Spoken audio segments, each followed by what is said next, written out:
When love gets a second chance. Sometimes the universe has a twisted sense of humor. 8 years after Timothy Miller signed divorce papers that shattered his world, he found himself standing in the exact same church where he'd once promised Imani Clark forever, only this time, they were both trying to pretend their daughter Sophia's wedding wasn't tearing open every carefully buried wound between them. Timothy's hands trembled slightly as he gripped the steering wheel of his BMW, staring at the familiar stone facade of St. Michael's Cathedral. The morning sun cast long shadows across the parking lot, and there, gleaming under the early light, sat Imani's silver Honda Civic. The same car she'd driven away in 8 years ago, loaded with half their life together and all of his heart. He closed his eyes and inhaled deeply, but even that simple act betrayed him. The memory of her perfume, something floral and warm that had always made him think of spring mornings, seemed to linger in the air around him. Ridiculous, he told himself. She was inside the church, not sitting in his passenger seat like she had thousands of times before. The irony wasn't lost on him that Sophia had chosen this church for her wedding. This was where he and Imani had exchanged vows 26 years ago, where they'd promised to love each other through better and worse. They'd managed the better part beautifully for 18 years. It was the worse that had torn them apart. Timothy stepped out of his car, straightening his navy blazer and running a hand through hair that had more silver in it now than brown. At 52, he was still in good shape, his weekend hiking habit had seen to that, but standing in this parking lot made him feel ancient. And terrified. Through the stained glass windows, he could see movement inside. Victoria Sterling, their wedding planner, was probably already arranging flowers and discussing timeline details with military precision. And somewhere in there was Imani, the woman who had once been his everything and was now, what? The mother of his daughter. His ex-wife. A stranger who knew every scar on his body and every fear in his heart. The heavy wooden doors of the church opened with a familiar creak, and Timothy's heart stopped. There she was. Imani Clark stepped into the morning sunlight, and for a moment, time folded in on itself. She was 48 now, and if anything, more beautiful than she'd been at 22. Her dark skin glowed with health and purpose, and her hair, once long and straightened, now fell in natural curls that framed her face perfectly. She wore a simple blue dress that brought out the warmth in her brown eyes, eyes that had once looked at him like he hung the moon. Those same eyes widened when they landed on him, and he watched her take what looked like a steadying breath. The morning breeze carried her scent toward him, and Timothy felt 16 years old again, helpless and hopeful and completely overwhelmed. Timothy. Her voice was exactly the same, rich and warm like honey, with just a hint of the accent she'd inherited from her grandmother. Imani. Her name felt foreign on his tongue after years of carefully avoiding it. You look beautiful. Radiant. Like everything I threw away. Well. You look well. A ghost of a smile touched her lips. Thank you. So do you. They stood there in the morning light, two people who had once shared everything and now couldn't seem to manage small talk. The silence stretched between them, filled with 8 years of careful distance and the weight of everything they'd never said. I should, Imani gestured toward the church doors. Of course. Victoria's probably wondering. Timothy. Imani. Perfect timing. Victoria Sterling's voice rang out across the parking lot like a bell, bright and enthusiastic and completely oblivious to the tension crackling between her clients. She appeared in the doorway, clipboard in hand, her blonde hair pulled back in a precise bun that somehow managed to look both professional and romantic. I was just telling Thomas, that's our venue coordinator, how lovely it is to work with a couple who's been together so long. 26 years of marriage. You're practically unicorns in this business. Timothy felt the blood drain from his face. Beside him, Imani made a small, choked sound. Oh, we're not, Imani started. We've been divorced for 8 years, Timothy finished quietly. Victoria's clipboard clattered to the ground. Oh my goodness. I'm so sorry. I just assumed, the way you were looking at each other, and Sophia never mentioned. She scrambled to collect her papers, her cheeks burning red. This is mortifying. I pride myself on reading people correctly. It's fine, Imani said gently, though Timothy noticed her hands were shaking slightly. It's a natural assumption. We're here for Sophia, Timothy added, surprised by how steady his voice sounded when his entire world felt like it was tilting off its axis. That's all that matters. Victoria straightened, clutching her clipboard like a lifeline. Of course. Yes. Absolutely. Sophia is so lucky to have parents who can put aside their past, for her special day. Shall we go inside? Thomas is eager to meet you both, and we have so much to cover. As they walked toward the church, Timothy found himself falling into step beside Imani, their old rhythm asserting itself despite everything. He caught himself starting to place his hand on the small of her back, a gesture so automatic it had survived 8 years of separation, and jerked it away like he'd been burned. Imani glanced at him, something unreadable flickering in her expression, before she quickened her pace to create distance between them. The interior of St. Michael's was exactly as Timothy remembered it. Soaring ceilings, warm wooden pews, and stained glass windows that painted rainbows across the stone floor. But now, instead of being filled with the hope and joy of his own wedding day, the space felt loaded with the weight of promises broken and dreams abandoned. Mom! Dad!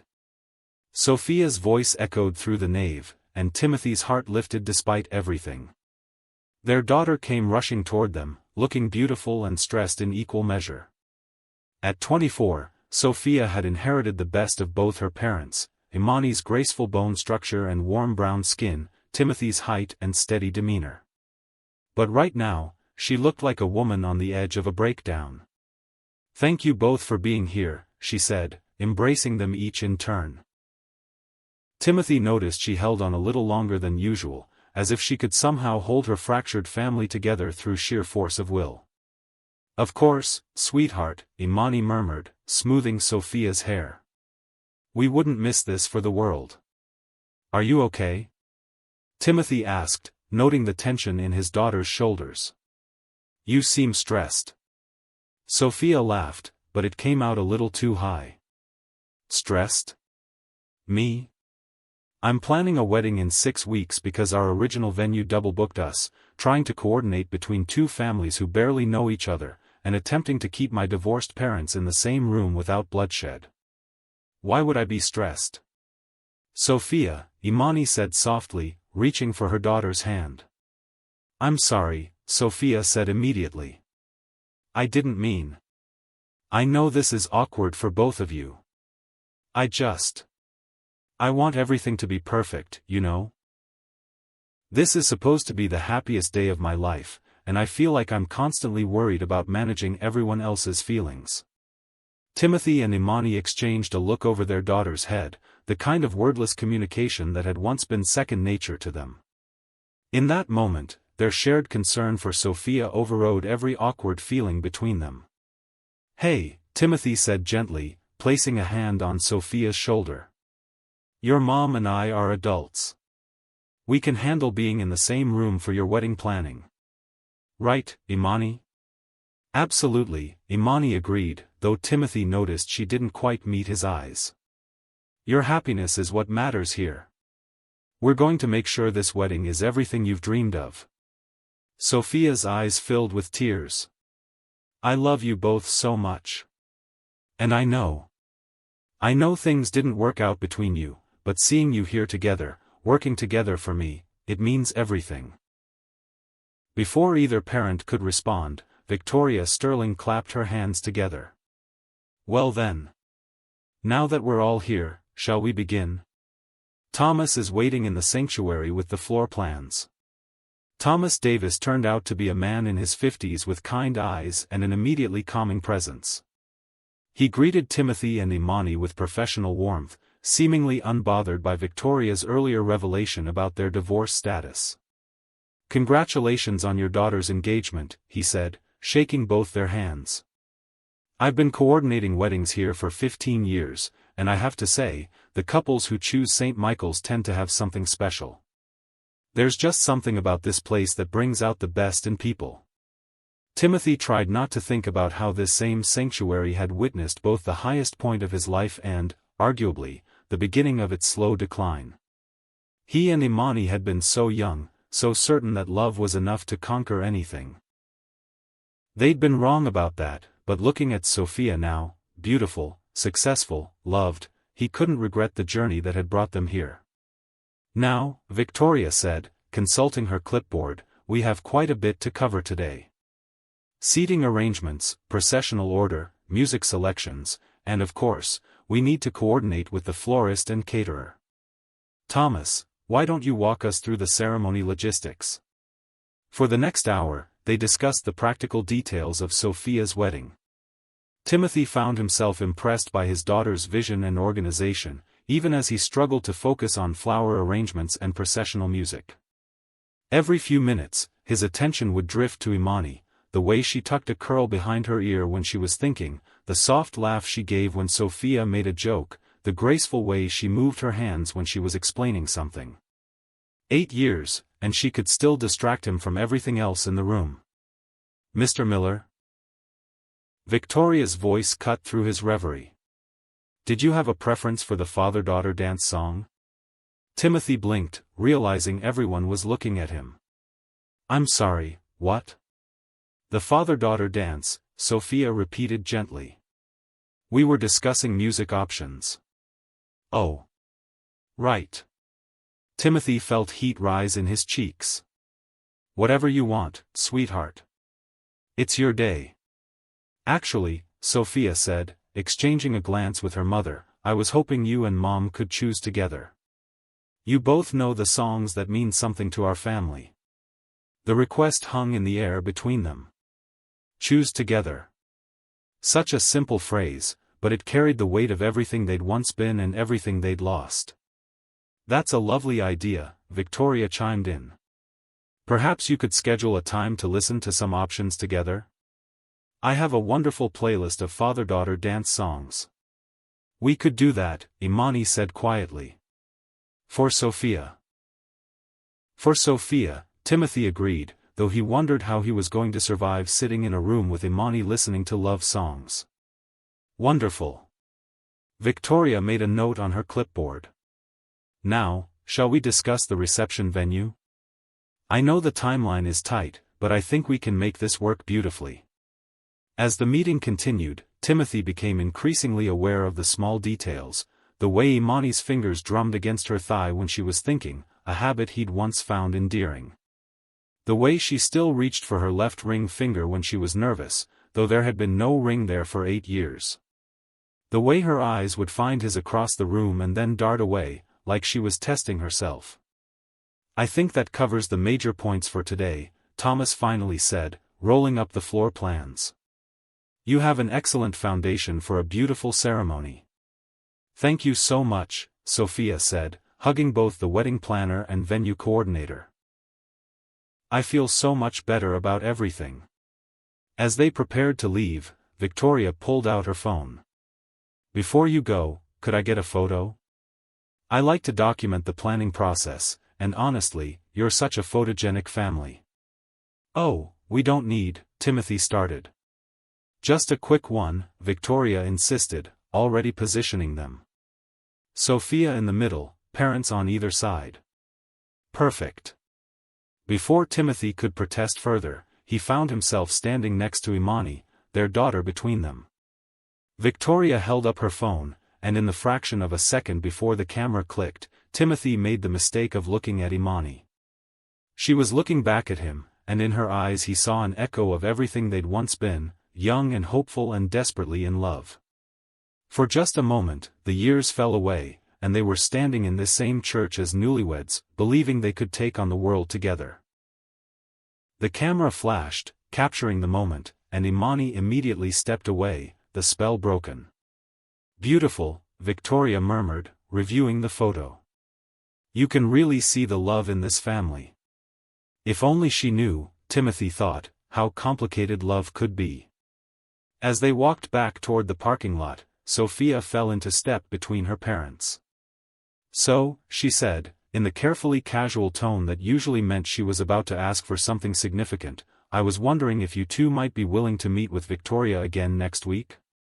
She mentioned wanting to go over some details about the reception timeline, and honestly, I think it would be helpful if you could both be there. Timothy caught Imani's eye over their daughter's head. The look they shared was loaded with 8 years of careful boundaries and the fresh reminder that, for the next 6 weeks, those boundaries were going to be tested daily. "Of course," Imani said. "Whatever you need." "Absolutely," Timothy agreed, though his chest felt tight with anxiety. "We're a team when it comes to you, Sophia. We always have been." It was true, he realized. Despite everything that had gone wrong between them, he and Imani had managed to co-parent beautifully. They'd attended school events together, celebrated birthdays together, made joint decisions about Sophia's college and career. They'd just done it all while maintaining careful emotional distance. But now, standing in the parking lot of the church where they'd once promised forever, that distance felt fragile and insufficient. "I love you both," Sophia said, kissing each of their cheeks. "And I know this isn't easy, but thank you for doing this for me." She climbed into her car and drove away, leaving Timothy and Imani alone in the parking lot for the first time in 8 years. The silence stretched between them, loaded with everything they weren't saying. Timothy found himself memorizing details. The way the morning light caught the gold highlights in her hair, the way she held her purse strap like an anchor, the way she was looking everywhere except at him. If you haven't already, hit that subscribe button and join our Dear Love Diaries family. Your special place in this community of heartfelt stories is waiting for you. These passionate journeys of souls connecting against all odds have brought together thousands of beautiful hearts just like yours. Make sure you hit the bell too, so you'll know immediately when a new story unfolds in our diary of love. "I should go," Imani said finally, fishing her keys from her purse. "I have a meeting with the youth center board in an hour." "Of course." Timothy wanted to say more, wanted to ask about her work, about her life, about whether she ever thought about what they'd had. Instead, he said, "Drive safely." She paused with her hand on her car door. "Timothy?" "Yeah. Thank you. For what you said in there, about being a team for Sophia. I know this is complicated." "It doesn't have to be," he said, and immediately regretted the words. They hung in the air between them, laden with implications he hadn't meant to voice. Imani's eyes widened slightly. "Doesn't it?"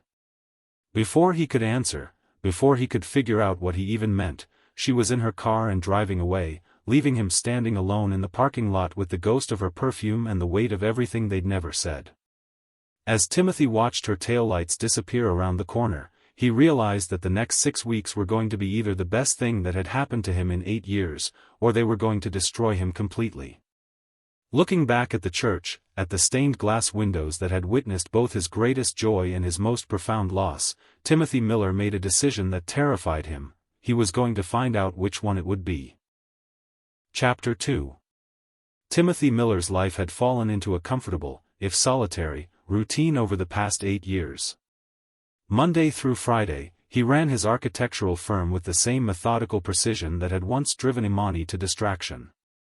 Evenings were spent reviewing blueprints in his downtown penthouse, a modern space of clean lines and neutral colors that looked like something from a magazine and felt about as warm.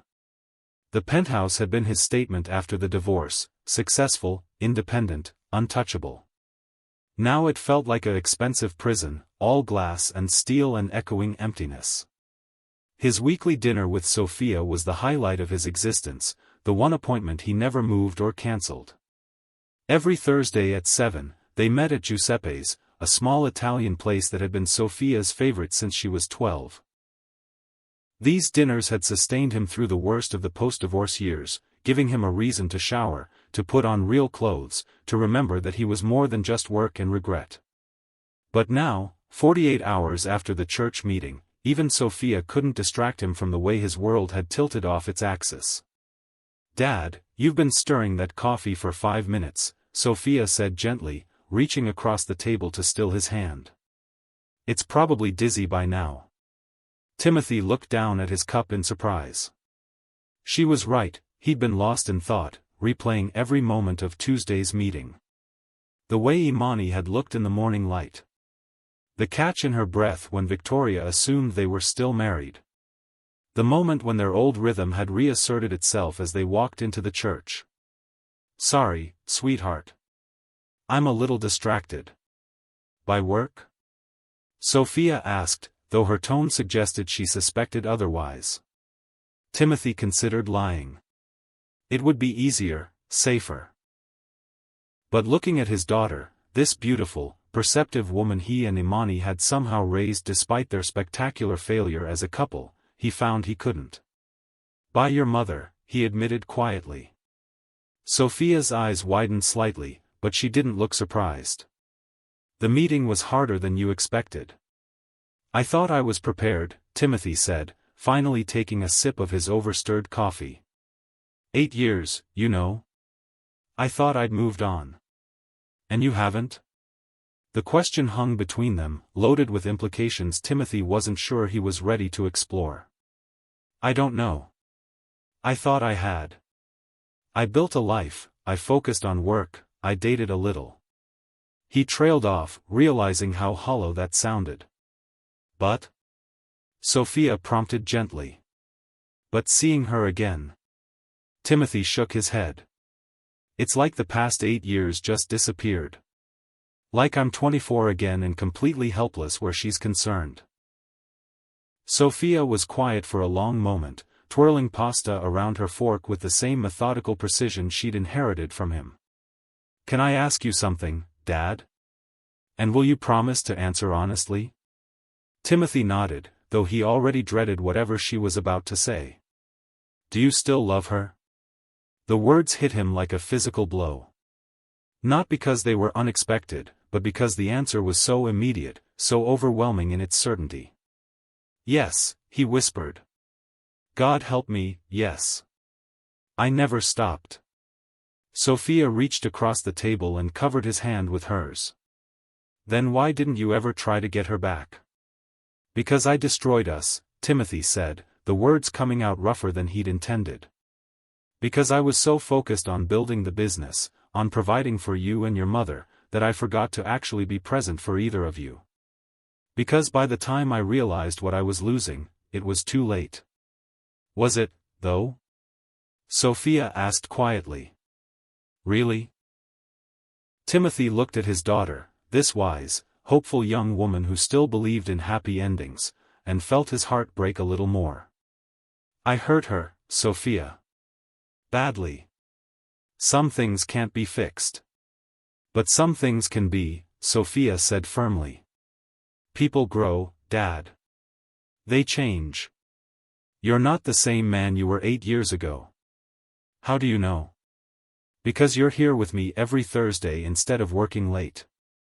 Because you remembered my presentation at the youth center last month and sent flowers. Because you've learned to listen when people talk instead of planning your next sentence." Sophia squeezed his hand. "You became the father I needed you to be. Maybe you could become the man Mom needs too." Before Timothy could respond, his phone buzzed with a text message. He glanced at the screen and felt his heart stutter. It was from Imani. "Victoria wants to meet tomorrow at 2 to discuss cake tasting. Are you available?" Such a simple message, purely practical. But seeing her name on his phone screen after years of careful absence felt earth-shaking. "Is that Mom?" Sophia asked, reading his expression. Timothy nodded, showing her the message. "Are you going to go?" "I have a client meeting at 2, Timothy said automatically, then caught himself. The old him would have used that as an excuse, would have rescheduled with Imani rather than move anything work-related. But Sophia was right, he wasn't the same man he'd been 8 years ago. "Actually," he said, typing a response, "I'll move the client meeting." Tell your mother I'll be there. Sophia beamed at him like he'd just announced he was giving her the moon. Meanwhile, across town, Imani Clark was having her own reckoning with the past.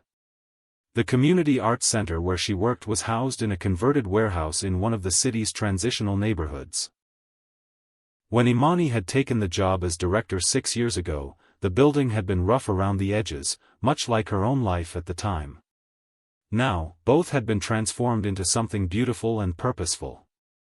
The center offered after-school programs, art classes, and mentorship opportunities for kids from low-income families. It was work that fed Imani's soul in a way that her previous job as a marketing coordinator never had. After the divorce, she'd thrown herself into building something meaningful, something that would matter beyond her own broken heart. "Imani, you're stress cleaning again," called Jasmine Williams, the center's youth coordinator, from the doorway of the supply closet. "What's going on?" Imani looked down at her hands, realizing she'd been reorganizing art supplies that were already perfectly organized. She'd been doing this for 2 days, finding busy work to keep her mind off Tuesday's meeting and the way Timothy had looked at her in the parking lot. "I'm fine," she said automatically. Jasmine, who was 28 and had an uncanny ability to see through everyone's emotional defenses, crossed her arms and leaned against the doorframe. This wouldn't have anything to do with Sophia's wedding planning, would it? Imani had mentioned the meeting to Jasmine in passing, trying to keep it casual. But Jasmine had worked with her long enough to read between the lines. "It's just stressful," Imani said, turning back to the art supplies. "Wedding planning always is. Even when you're planning it with your ex-husband who you haven't seen in 2 years? 3 years, Imani corrected, then immediately regretted the admission. The fact that she knew exactly how long it had been since she'd last seen Timothy was telling. Right. 3 years. Jasmine stepped into the closet, gently taking a box of colored pencils from Imani's hands. "How was it? Seeing him again?" Imani sank onto a stool, suddenly exhausted. "Harder than I expected. And easier. And completely confusing." "Harder how?" "He looks good," Imani admitted. "Really good. The gray in his hair suits him, and he's still got those eyes." She trailed off, realizing how she sounded. "And easier how?" "We fell into our old rhythm immediately. Like no time had passed at all. We were finishing each other's sentences, moving in sync." Imani shook her head. "It was like muscle memory." "And confusing because?" "Because I thought I was over him," Imani said quietly. "I thought I'd built a life that was complete without him. But seeing him there, in that church where we got married, it brought back everything. All the love, all the pain, all the dreams we had before everything fell apart." Jasmine was quiet for a moment, studying Imani's face. "Do you still love him?" The question she'd been avoiding for 48 hours hung in the air between them. Imani closed her eyes, remembering the way Timothy had looked at her in the parking lot, the way her name had sounded on his lips, the way her heart had raced when their eyes met across the sanctuary. "Yes," she whispered. "I think I do. I think I never stopped." "Then why do you look like someone just told you your favorite restaurant closed?" "Because loving Timothy Miller is a dangerous game," Imani said, opening her eyes. "Because he broke my heart so thoroughly 8 years ago that I'm not sure it ever fully healed. Because even though he looks different, more mature, I don't know if he's actually changed." "People can change, Imani." "Can they, though? Really?" Imani stood up, pacing the small space. Timothy was always work first, family second. He missed birthday parties, anniversary dinners, school plays. He was physically present but emotionally absent for the last 5 years of our marriage. What if that's just who he is? What if it's not? Jasmine countered. What if the divorce taught him what really matters? Before Imani could respond, her phone buzzed. Timothy's response to her text about the cake tasting: "I'll move my client meeting. See you tomorrow at 2." Such a small thing, rescheduling a work meeting for wedding planning. But 8 years ago, Timothy Miller would have asked her to reschedule instead. He moved a client meeting, Imani said quietly, showing Jasmine the text. That's good, right? 8 years ago, he would have chosen the meeting. And now he's choosing differently, Jasmine said gently. Maybe that means something. Imani stared at the text message, her heart doing complicated things in her chest. Maybe Jasmine was right. Maybe people could change. Maybe Timothy had learned what she tried so desperately to teach him all those years ago, that success meant nothing if you had no one to share it with. Or maybe he was just being polite for Sophia's sake. I'm curious. Have you ever found yourself in a situation where you had to work closely with someone from your past? Someone who still made your heart race despite everything that happened between you? Share your experience in the comments below. Your story might help someone else who's navigating their own complicated feelings. The next afternoon, Timothy arrived at Belle's bakery 15 minutes early, which was ridiculous. He'd driven around the block 3 times, trying to work up the courage to go inside, feeling like a teenager preparing for his first date. Through the large front windows, he could see Victoria Sterling setting up what looked like an elaborate cake tasting display. Small plates, multiple forks, notebooks for taking notes. She'd clearly taken this task seriously. Timothy was still sitting in his car, gathering his nerve, when Imani's Honda pulled into the parking space next to his. She sat in her car for a moment too, and he found himself wondering if she was as nervous as he was. When she finally emerged, she was wearing a soft green dress that brought out the warmth in her skin, and her hair was pulled back in a way that showed off the graceful line of her neck. Timothy's mouth went dry. "Hi," she said as he got out of his own car. "Hi." Such an inadequate word for the moment. "You look beautiful." The compliment slipped out before he could stop it, and he watched color rise in her cheeks. "Thank you," she said quietly. "You look good too." They walked into the bakery together, and Timothy was immediately struck by how domestic it felt. Like they were any other couple, planning any other wedding, with nothing more complicated between them than cake flavors and frosting preferences. Timothy. Imani. Perfect timing. Victoria Sterling appeared at their side with her characteristic enthusiasm. "Belle has prepared an amazing selection for us today. 6 different cake flavors, 4 frosting options, and 3 different styles of decoration. This is going to be so much fun." Belle Martinez, the bakery owner, emerged from the back with a warm smile and flour-dusted apron. "Congratulations on your daughter's engagement. I've prepared some of our most popular combinations, but please, try everything and let me know what speaks to you." For the next hour, Timothy and Imani sampled an array of cakes that should have been delicious but tasted like sawdust in Timothy's mouth. He was too aware of Imani sitting beside him, too distracted by the small sounds she made when she tasted something she particularly liked, too focused on the way she unconsciously leaned closer to him when Belle was explaining the intricacies of buttercream versus fondant. "This one's lovely," Imani said, sampling a piece of lemon cake with raspberry filling. "Try it." Without thinking, she held out her fork toward him. The gesture was so natural, so much like the woman he'd once been married to, that Timothy's heart clenched. He leaned forward to taste the cake from her fork, and for just a moment, their eyes met and held. The cake was delicious, light and tart and sweet all at once. But all Timothy could focus on was the way Imani's lips had parted slightly, the way her breathing had quickened, the way she was looking at him like she was remembering exactly what he was remembering. That's good," he managed, his voice coming out rougher than intended.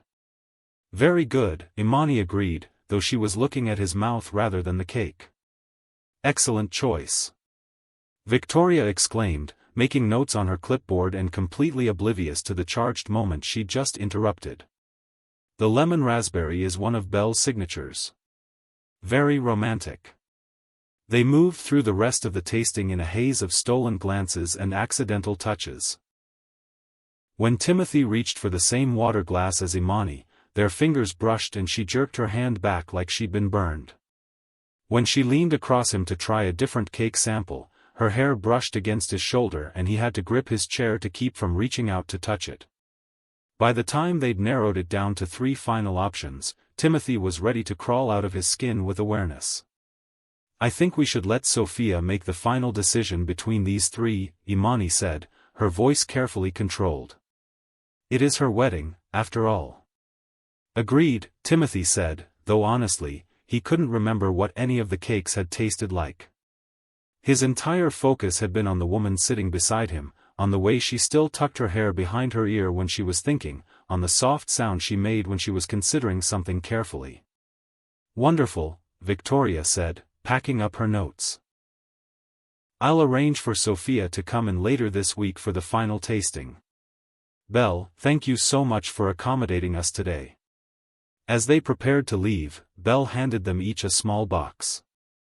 "A little something for the road," she said with a knowing smile. "Some of today's samples, in case you want to think about it more at home." Outside in the parking lot, Timothy and Imani stood by their cars, neither seeming eager to end the afternoon despite its emotional intensity. "That went well," Imani said, clutching her box of cake samples like a lifeline. "Very well," Timothy agreed. "Sophia will be happy with any of those choices." "She will." Imani looked down at her hands, then back up at him.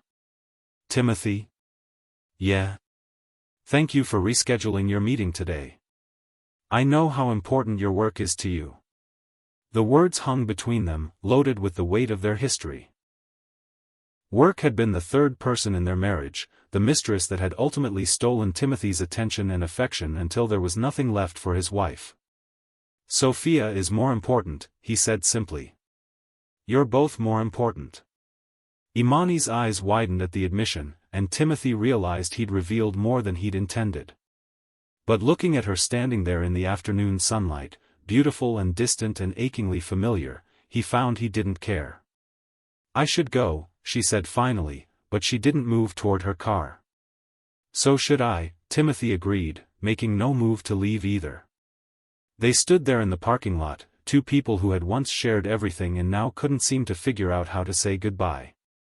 The late afternoon sun cast long shadows across the pavement, and somewhere in the distance, a church bell was chiming 4 o'clock. "I'll see you at the venue walkthrough next week," Imani said finally. "Next week," Timothy confirmed. She was halfway to her car when she turned back. "Timothy?" "Yeah?" The lemon raspberry really was delicious. And then she was gone, leaving Timothy standing alone in the parking lot with a box of cake samples and the growing certainty that he was falling in love with his ex-wife all over again. Chapter 3. The venue walkthrough was scheduled for the following Tuesday at 10 in the morning, which gave Timothy exactly 6 days to convince himself that the cake tasting had been an aberration. 6 days to tell himself that the electricity he'd felt sitting next to Imani had been nothing more than nostalgia and proximity. He failed spectacularly. By Monday evening, he'd reorganized his home office twice, gone for 3 punishing hikes, and somehow managed to completely botch a client presentation because he'd been thinking about the way Imani had looked when she'd offered him that bite of cake. His business partner, David Chen, had finally cornered him after the disastrous meeting. "Okay, what's going on?" David had asked, settling into the chair across from Timothy's desk with the determined look of someone prepared to wait for answers. "You've been distracted for a week, you rescheduled the Hartwell meeting, which you never do, and you just told Mrs. Patterson that her dream kitchen would look beautiful in the morning light, which makes no sense in the context of cabinet hardware." Timothy had stared at his friend and business partner of 12 years, realizing he'd been caught. "It's complicated. Try me. Sophia's getting married." "I know. You showed me the engagement photos. Beautiful girl, seems happy. What's the complication?" Timothy had taken a deep breath, knowing how this was going to sound. "I'm helping plan the wedding. With Imani." David's eyebrows had shot up. "Your ex-wife Imani?" The one you've been carefully avoiding for 8 years? That's the one. And how's that going? Terribly, Timothy had admitted. I'm falling apart, David. Seeing her again, it's like the last 8 years never happened. I'm 24 again and completely gone for her. David had been quiet for a long moment, studying Timothy's face. Maybe that's not such a bad thing. What do you mean? I mean, you've been sleepwalking through your life since the divorce. Working too much, dating people you have no real connection with, living in that sterile apartment like some kind of monk. Maybe remembering what it felt like to be alive isn't the worst thing that could happen to you. And now, standing outside the Riverside Gardens event venue, Timothy was wondering if David had been right. Because seeing Imani's car in the parking lot, knowing she was inside waiting for him, made him feel more awake than he had in years. The venue was stunning, a restored Victorian mansion set on 5 acres of manicured gardens overlooking the river. Sophia had fallen in love with it the moment she'd seen the photos online, and Timothy could understand why. It was romantic and elegant, the kind of place that made you believe in happily ever after. Timothy. Victoria Sterling's voice rang out across the marble foyer as he entered. Perfect timing. We were just getting started. Imani was standing near the grand staircase, wearing dark jeans and a cream-colored sweater that somehow managed to look both casual and elegant. Her hair was down today, falling in soft waves around her shoulders, and when she looked up at him, Timothy felt his carefully constructed emotional walls crumble a little more. "Hi," she said, and even that simple greeting made his heart race. "Hi. Sorry I'm a few minutes late. Traffic was." "No problem at all," Victoria interrupted. "Now that we're all here, let me introduce you to Sarah Mitchell, the venue coordinator. She's going to walk us through the space and help us think about flow and logistics." Sarah turned out to be a woman in her 30s with an infectious enthusiasm for weddings and an encyclopedic knowledge of the venue's capabilities. For the next hour, she led them through the mansion's many rooms, pointing out photo opportunities, discussing catering logistics, and painting vivid pictures of how Sophia's wedding day would unfold. Timothy tried to focus on the practical details, guest capacity, parking arrangements, backup plans for inclement weather. But he kept getting distracted by Imani. The way she asked thoughtful questions about accessibility for elderly guests. The way she lit up when Sarah showed them the bridal suite with its wall of windows overlooking the gardens. The way she unconsciously moved closer to him when they were standing on the terrace, as if drawn by some invisible force. "The gardens are spectacular for photos," Sarah was saying as they walked along the stone pathways. "Especially in June. The roses will be in full bloom, and the light through the trees is just magical." Imani stopped beside a fountain surrounded by climbing roses, closing her eyes and breathing deeply. "It's beautiful," she murmured. "Sophia's going to love this." Timothy found himself studying her face in profile, memorizing the curve of her cheek, the way her eyelashes cast shadows in the dappled sunlight.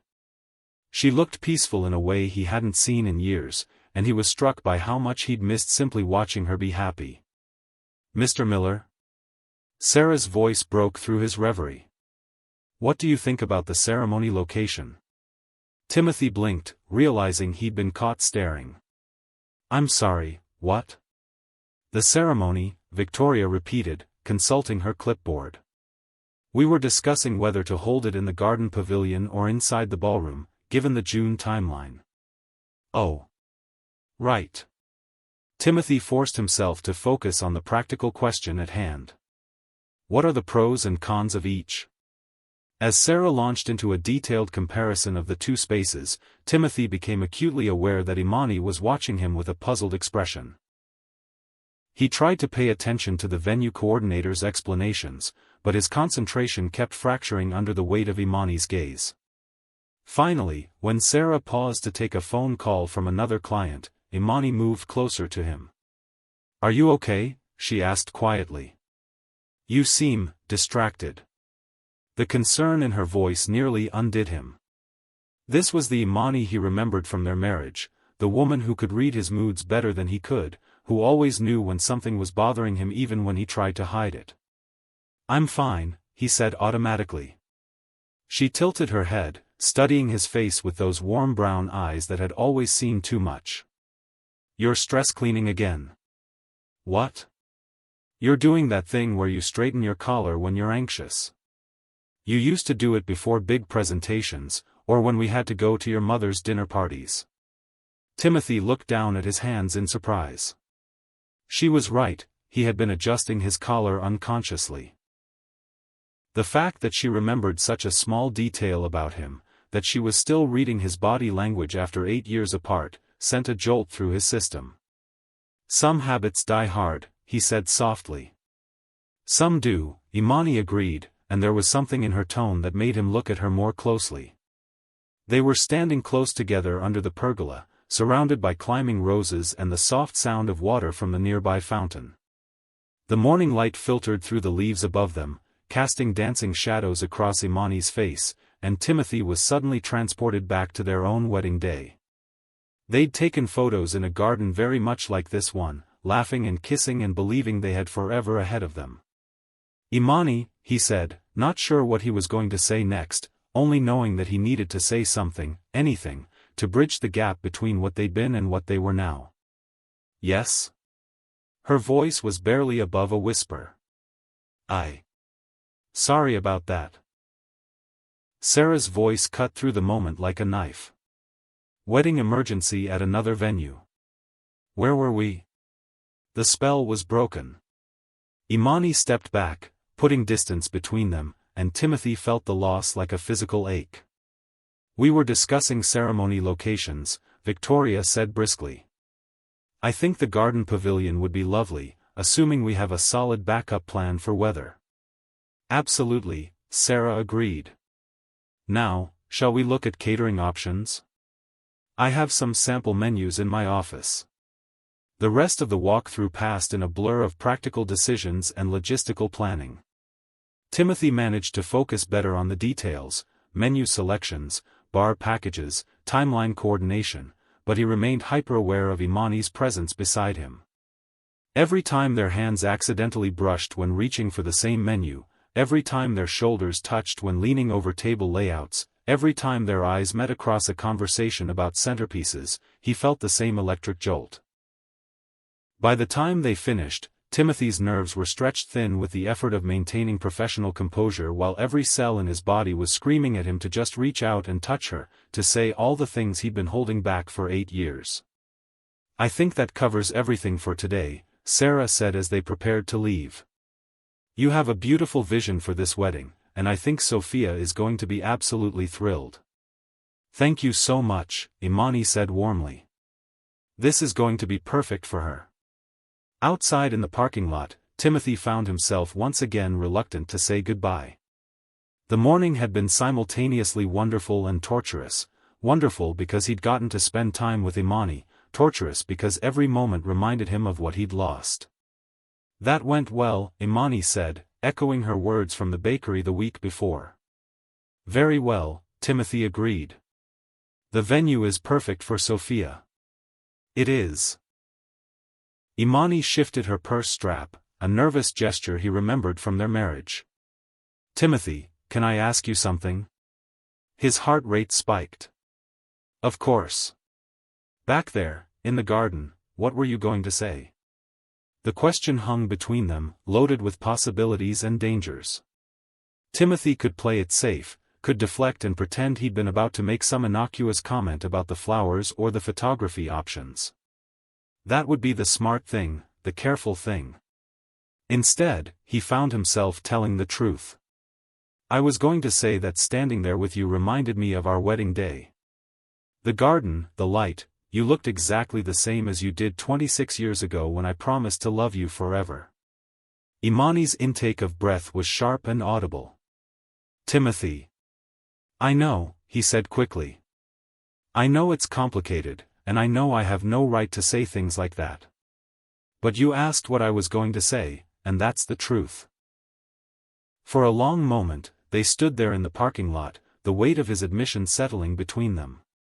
Timothy waited for her to tell him he was out of line, to remind him that they were divorced, to erect the careful boundaries they'd maintained for 8 years. Instead, she said quietly, "You looked the same too." That's what scared me. The admission hit him like a physical blow. Scared you? Because for a moment, I forgot. I forgot about the divorce, about all the hurt, about all the reasons we didn't work. For a moment, I was just happy. Happy to be standing there with you, planning something beautiful for our daughter. And that terrifies me. Timothy took a step closer, drawn by the vulnerability in her voice. Why does it terrify you? Because I can't go through that again, Imani said, her voice breaking slightly. I can't fall in love with you again and watch you choose everything else over us. I barely survived it the first time. The pain in her voice cut through him like a knife. This was what his workaholic behavior had cost them, not just their marriage, but her ability to trust in love itself. Imani, he said softly, I'm not the same man I was 8 years ago. Aren't you? She looked up at him with eyes that held 8 years of hurt and healing. How do I know that? How do I know you won't revert to type the moment work gets stressful or life gets complicated? It was a fair question, and Timothy knew his answer would either build a bridge between them or burn one permanently. Because losing you taught me what actually matters, he said simply. Because I've spent 8 years learning to live without the most important thing in my world, and I never want to do that again. Because I rescheduled a client meeting to taste cake with you, and 8 years ago, I would have asked you to reschedule instead. Imani's eyes filled with tears. One rescheduled meeting doesn't erase years of putting work first. No, Timothy agreed. It doesn't. But it's a start. And if you'll let me, I'd like to show you all the ways I've changed. All the ways I've grown. All the ways I've learned to be the man you deserved all along. The tears spilled over then, tracking down her cheeks in the afternoon sunlight. Timothy, we can't. We don't have to decide anything today, he said gently. We don't have to figure out what this means or where it goes. We just have to get through the next few weeks, help our daughter have the wedding of her dreams, and maybe see what happens. Imani wiped her cheeks with the back of her hand, a gesture so familiar it made Timothy's chest ache. And if nothing happens? If we're just two people who used to be married, planning their daughter's wedding? Then that's enough, Timothy said, though they both knew he was lying. Sophia's happiness is enough. But as they stood there in the parking lot, both knowing they were dancing around something much larger and more dangerous than wedding planning, Timothy realized that Sophia's happiness might not be enough anymore. Not when he was beginning to remember what his own happiness felt like. I should go, Imani said finally, but she made no move toward her car. So should I, Timothy said, equally rooted to the spot. The afternoon sun was warm on their faces, and somewhere in the gardens behind them, birds were singing in the roses. It was the kind of moment that belonged in a romance novel, the kind of moment where the hero declares his love and the heroine melts into his arms.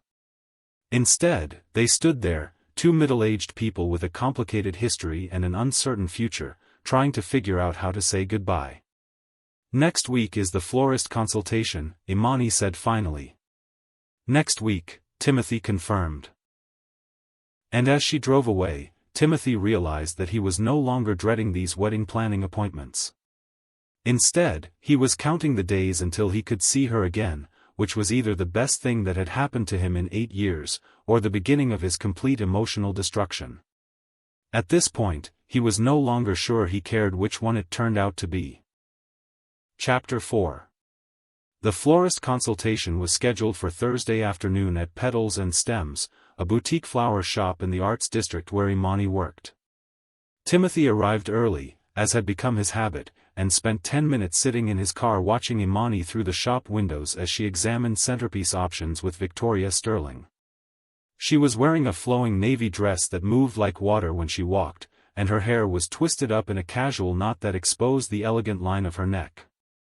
Timothy found himself remembering how soft that skin was, how she used to shiver when he kissed her there, and had to grip the steering wheel to ground himself in the present. Inside the shop, the air was thick with the scent of roses and lilies. Margaret Chen, the florist, had created several elaborate displays that showcased different color palettes and styles. Timothy tried to focus on the arrangements, but his attention kept drifting to Imani as she moved between the displays, touching petals with the same gentle reverence she'd once used to touch his face. "These are beautiful," Imani was saying, leaning over an arrangement of white roses and baby's breath.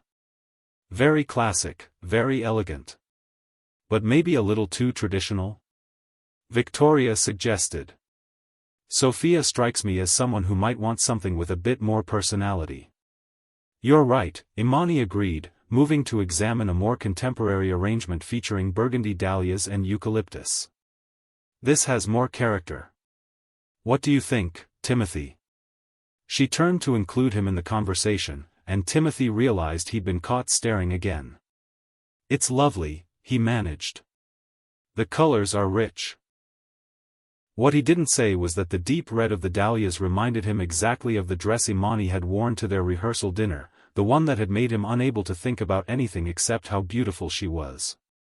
"Let's see what other options Margaret has prepared," Victoria said, consulting her ever-present clipboard.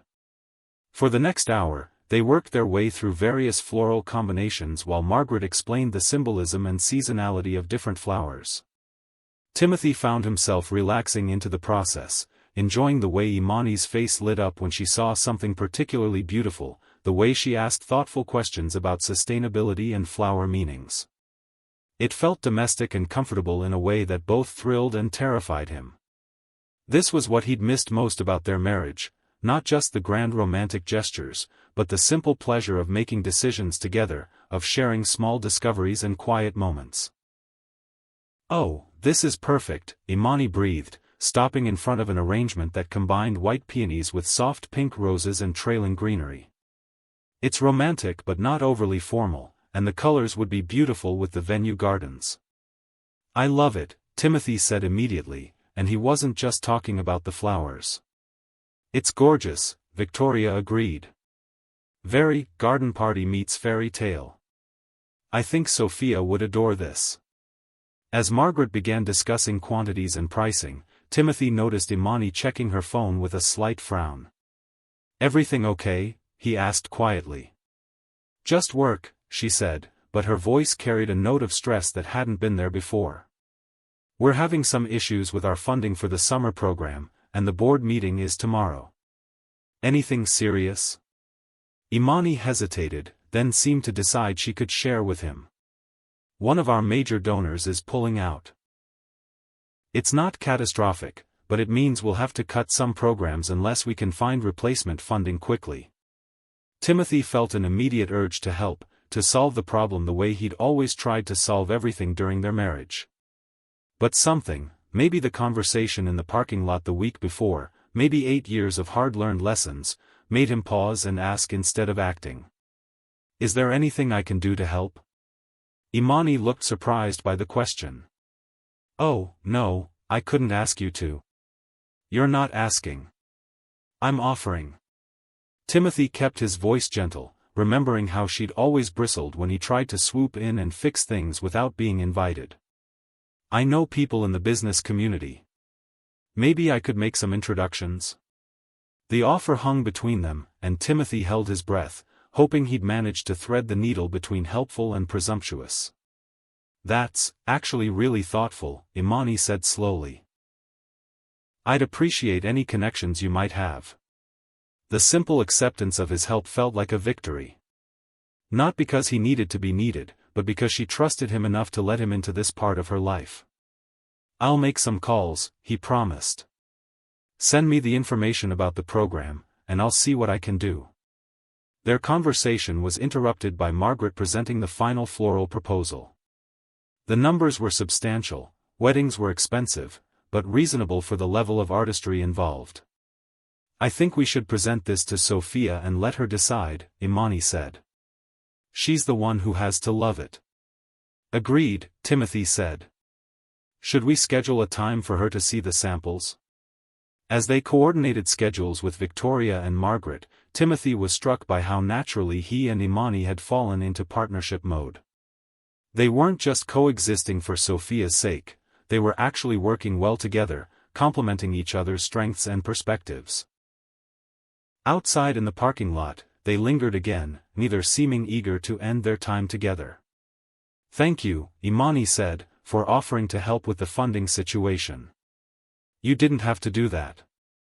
"I wanted to," Timothy said simply. "Your work is important. Those kids are lucky to have you." Something shifted in Imani's expression, a softening that made Timothy's heart race. "You know, 8 years ago, you would have just written a check and considered the problem solved. Would that have been wrong?" "Not wrong, exactly. Just missing the point. Money helps, but what those kids really need is community investment, ongoing support, people who care about more than just tax write-offs." She paused, studying his face. "Offering to make introductions instead of just throwing money at the problem, that shows you understand the difference now." The observation hit Timothy like a revelation. She was right. 8 years ago, his first instinct would have been to pull out his checkbook. The fact that he'd thought about connections and relationships instead of just dollars showed him how much he'd actually changed. "I've had good teachers," he said quietly. "Such as?"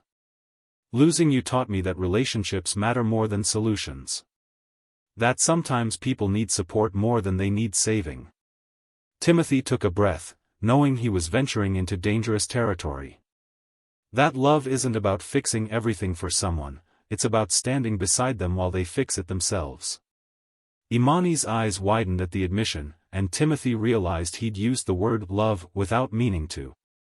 The word hung between them like a live wire, charged and dangerous. "Timothy," she began. "I know," he said quickly. "I know I'm complicating things. I know we agreed to just focus on the wedding. But I can't pretend I don't care about your work, about your life, about whether you're happy." "Caring about me and being in love with me are two different things," Imani said softly. "Are they?" Timothy asked. "Because I'm not sure I know how to care about you without loving you. I'm not sure I ever did." The confession escaped before he could stop it, raw and honest and completely unguarded. Timothy watched as Imani processed his words, her expression cycling through surprise, fear, and something that might have been hope. "You can't just say things like that," she whispered. "Why not?" "Because it makes me want to believe you. Because it makes me want to ignore 8 years of very good reasons why we don't work together." Her voice broke slightly. "Because I've spent so long convincing myself that what we had wasn't real love, that it was just young infatuation, and you're making me remember how wrong I was about that." Timothy stepped closer, close enough to see the flecks of gold in her brown eyes, close enough to smell the faint scent of her perfume. "What if you were wrong? What if what we had was real love, just complicated by bad timing and poor priorities? Then what?" Imani asked, her voice barely audible. "What do we do with that?" "I don't know," Timothy admitted. "But maybe we could figure it out together." For a moment, they stood there in the late afternoon sunlight, balanced on the edge of something that could either heal them or destroy them completely. Timothy could see the war playing out in Imani's expression, hope battling fear, love fighting practical wisdom. Finally, she stepped back, wrapping her arms around herself like armor. "I need time to think," she said. "This is all happening so fast, and I can't make decisions about us when I'm standing this close to you. You make it hard to think clearly." "Okay," Timothy said, though every instinct was screaming at him to press forward, to fight for what he wanted. "Take all the time you need." "The rehearsal dinner is next Friday," Imani said, her voice stronger now that she'd put physical distance between them. "Victoria wants to meet beforehand to go over final details." "I'll be there," Timothy promised. As he watched her drive away, Timothy realized that something fundamental had shifted between them today. They'd moved beyond careful politeness, beyond the safe boundaries of wedding planning, into territory that was honest and dangerous and full of possibility. Whether that was good or bad remained to be seen. That evening, Timothy sat in his penthouse apartment, staring at his phone and the contact information Imani had sent him for the community arts center. He'd already identified 3 potential donors from his business network, people who valued community investment over simple tax deductions. But more than that, he'd spent the evening researching the center's programs, reading testimonials from parents and kids, understanding the scope of what Imani had built. The work was impressive and meaningful, the kind of thing that created lasting change in people's lives. She'd built something beautiful after their divorce, something that mattered. While he'd been drowning in work and regret, she'd been healing herself by healing others.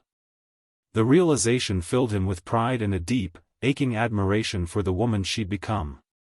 Meanwhile, across town, Imani sat in her apartment, staring at her own phone and the messages Timothy had sent throughout the evening. Contact information for potential donors, thoughtful questions about the center's programs, genuine engagement with work that mattered to her. 8 years ago, Timothy had supported her career in theory but had never really understood what drove her passion for community work.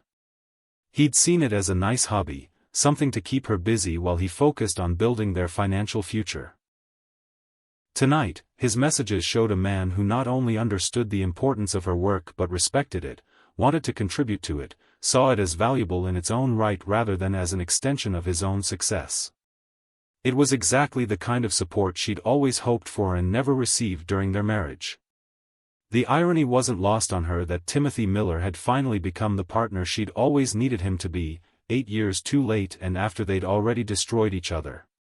Or maybe, a small voice whispered in the back of her mind, it wasn't too late at all. But admitting that possibility meant risking everything she'd rebuilt, everything she'd learned about protecting her heart and maintaining her independence. It meant trusting that people could really change, that love could be different the second time around. It meant believing in fairy tales again, and Imani wasn't sure she was brave enough for that. Not yet. Chapter 5. The crisis hit on a Tuesday morning, 3 weeks before Sophia's wedding. Timothy was in his office, reviewing blueprints for a sustainable housing development, when his phone rang. Sophia's name appeared on the screen, and something in the early hour of her call made his stomach clench with worry. "Dad?" Her voice was thick with tears. "I need you. The caterer just called, and there's been a kitchen fire at their facility. They can't do the wedding." Timothy was already reaching for his car keys before she'd finished speaking. "Where are you, sweetheart?" "At Mom's apartment. We've been calling backup caterers all morning, but everyone good is already booked, and the ones who have availability." She broke off with a sob. "Dad, what if we have to cancel the wedding?" "We're not canceling anything," Timothy said firmly, his protective instincts overriding everything else. "I'm on my way. We'll figure this out." 20 minutes later, he was standing outside Imani's apartment for the first time in 8 years. The building was a converted warehouse in the arts district, and her apartment number was written in her familiar handwriting on a small card beside the buzzer. When she opened the door, her eyes were red-rimmed and her hair was escaping from its ponytail, and Timothy had to resist the overwhelming urge to pull her into his arms and promise that everything would be okay. "Timothy," she said, relief evident in her voice. "Thank God you're here." Inside, Sophia was surrounded by wedding planning materials, her laptop open to various catering websites, her phone pressed to her ear as she spoke to what sounded like another unavailable vendor. "Any luck?" Timothy asked, settling onto the couch beside his daughter. "No." Sophia ended her call and looked at both her parents with desperation. "Everyone who's any good is already booked for June weddings. The ones who have availability either can't handle our guest count or their food is." She shuddered. "Let's just say I wouldn't serve it to my worst enemy." Timothy looked around Imani's apartment, taking in the warm colors and personal touches that made it feel like a home in a way his sterile penthouse never had. But more importantly, he studied the faces of the two women he loved most in the world, both of them stressed and worried about something that he might actually be able to fix. "What if I told you I might have a solution?" he said carefully. Both women looked at him with cautious hope. "I know someone," Timothy continued. "Marcus Rodriguez, he runs an exclusive catering company. We did the kitchen design for his new facility last year, and we've stayed in touch. He's expensive and usually books out months in advance, but he owes me a favor." "Dad, you can't just call in favors for my wedding," Sophia protested, but her voice lacked conviction. "Actually, I can," Timothy said gently. "This is exactly the kind of situation where you call in favors. Let me reach out to him, see what he says." "What if he says no?" Imani asked quietly. "What if he can't help?" Timothy met her eyes across the coffee table. "Then we'll find another solution. But let's start with the best option first." He stepped onto Imani's small balcony to make the call, leaving mother and daughter to comfort each other. Through the glass doors, he could see them hugging, and something in his chest loosened at the sight. Marcus answered on the second ring, and after Timothy explained the situation, there was a long pause. 3 weeks out in June. Marcus said finally. "Tim, you know that's impossible, right? I'm booked solid through August." "I know it's a lot to ask," Timothy said. "But this is my daughter's wedding, Marcus. I wouldn't call if it wasn't important." Another pause. "Tell me about the event. Guest count, style, venue?" Timothy rattled off the details, watching through the glass as Sophia showed Imani something on her laptop that made them both laugh despite the stress. "Riverside Gardens," Marcus mused. "Beautiful venue. Classic style. Yeah, I can work with that." "And you said it's your daughter?" "My daughter and my ex-wife," Timothy said without thinking, then immediately regretted the admission. "Ah," Marcus said, and Timothy could hear the understanding in his voice. "One of those situations. Something like that. Well, I do owe you for that kitchen design. And June is wedding season, I get it. Let me see what I can do. I'll need to move some things around, maybe bring in extra staff, but, yeah, I think I can make this work." Timothy closed his eyes in relief. "Marcus, I can't thank you enough." "Don't thank me yet. This is going to cost extra for the short notice, and my menu options will be limited to what I can source quickly. But I'll put together something beautiful for your daughter." When Timothy came back inside with the news, Sophia burst into tears again, this time from relief, and threw herself into his arms. "Thank you, Dad. Thank you so much." Over Sophia's head, Timothy met Imani's eyes. She was looking at him with an expression he couldn't quite read, gratitude mixed with something that might have been surprise. "I should let you two celebrate," Timothy said, gently extracting himself from Sophia's embrace. "Marcus will call you later today with menu options." "Wait," Imani said as he moved toward the door. "Timothy, this is huge. How can we ever repay you?" Timothy paused, his hand on the doorknob. The old him would have deflected, would have said it was nothing, would have missed the opportunity to be honest about what really mattered to him. "Seeing Sophia happy is payment enough," he said simply. "Seeing you both relieved and smiling, that's all I need." Outside in the hallway, Timothy leaned against the wall and let out a shaky breath. The crisis had been solved, but something about being in Imani's apartment, seeing her in her own space, watching her comfort their daughter, had shaken him more than he'd expected. Her apartment was everything his wasn't: warm, lived in, full of personality and life. Throw pillows in jewel tones, artwork from local artists, plants that actually thrived under her care. It looked like a place where people laughed and cried and lived fully, where emotions were welcome instead of carefully controlled. It looked like a home, and Timothy realized with a jolt that he'd never managed to create one of those for himself. His phone buzzed with a text from Imani, "Thank you. You saved the day." He stared at the message for a long moment before typing back, "Always happy to help. Both of you." Her response came immediately, "I know." That's what surprised me. That evening, Imani found herself pacing her apartment, unable to shake the image of Timothy sitting on her couch, calmly problem-solving their crisis while Sophia fell apart. The old Timothy would have panicked along with them, would have made the situation about his own stress instead of focusing on solutions. But today's Timothy had been steady and reassuring, had used his connections not to show off but to genuinely help, had asked nothing in return except their happiness. She'd invited him to stay for coffee after Marcus called with the catering details, but he'd politely declined, saying he knew they probably wanted to process the day together. Another surprise: the old Timothy would have expected to be included, would have been hurt by any suggestion that his presence might not be welcome.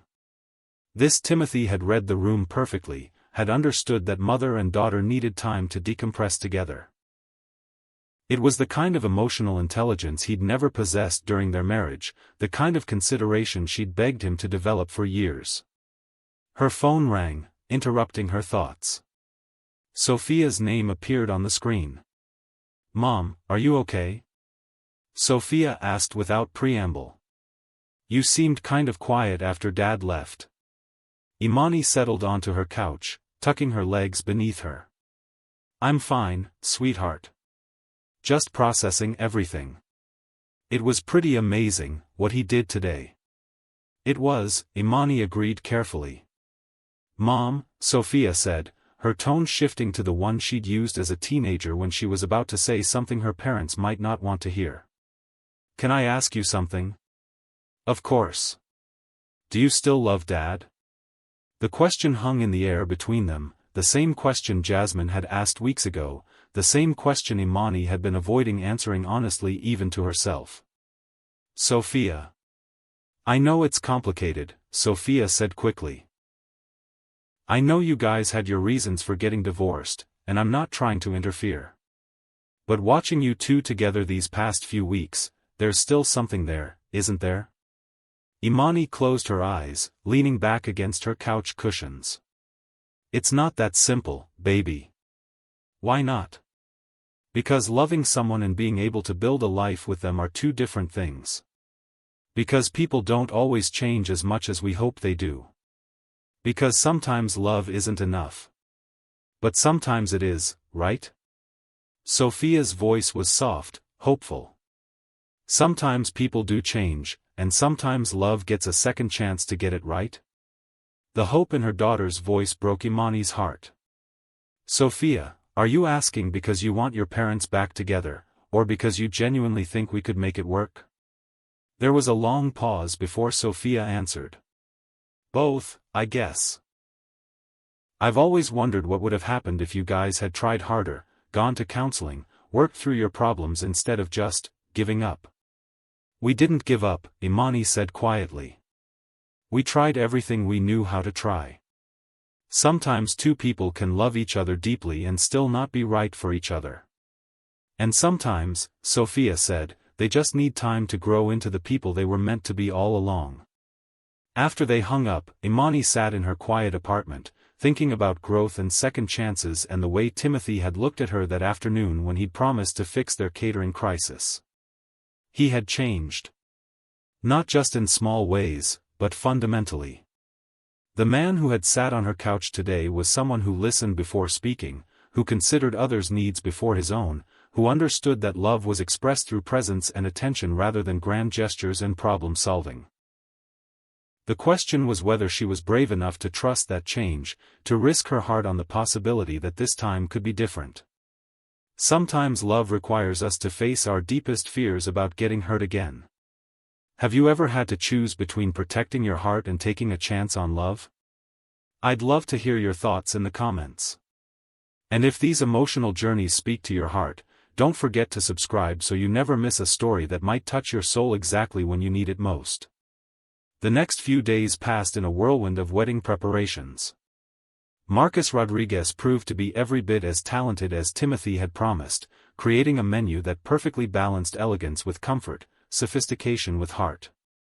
Sophia was thrilled, Imani was relieved, and Timothy felt a quiet satisfaction at having been able to help when it mattered most. But beneath the surface of successful problem-solving, something was building between Timothy and Imani. Every phone call about wedding details lasted longer than necessary. Every text exchange veered into personal territory before one of them pulled back. Every time they were in the same room, the air felt charged with possibility and danger. Victoria Sterling, bless her romantic heart, seemed determined to push them together at every opportunity. "You know," she said during their final venue walk-through, "I've been planning weddings for 15 years, and I've never seen divorced parents work together as seamlessly as you two do. It's really quite remarkable." Timothy and Imani exchanged a look across the reception room they were reviewing, and Timothy felt that familiar jolt of connection, the wordless communication that had once been second nature between them. "We've had practice," Imani said diplomatically. "Even so," Victoria continued, apparently oblivious to the undercurrents in the room, "there's something special about watching two people who clearly care deeply about each other put aside their differences for their child's happiness. It's very romantic, actually." "Victoria," Timothy said gently, "we should probably focus on the timeline for Saturday." "Of course," Victoria said, but Timothy caught the knowing smile she tried to hide. "Though I do think romance is in the air this weekend. I can always tell." After Victoria left to coordinate with the catering team, Timothy and Imani found themselves alone in the garden pavilion where Sophia would say her vows in 3 days. "She's not exactly subtle, is she?" Imani said with a small laugh. "About as subtle as a freight train," Timothy agreed. "But she means well." They stood there in the late afternoon light, surrounded by the flowers that would witness their daughter's wedding, and Timothy felt the weight of everything unsaid between them. "Imani," he said finally, "can I ask you something?" She nodded, though he noticed she was gripping her purse strap like an anchor. "After the wedding, after Sophia and Andrew are married and off on their honeymoon, would you maybe want to have dinner? Just the two of us, no wedding planning, no Victoria Sterling orchestrating romantic moments. Just us." Imani was quiet for so long that Timothy wondered if he'd overstepped, if he'd pushed too hard too fast. "What would be the point?" she asked finally, her voice barely above a whisper.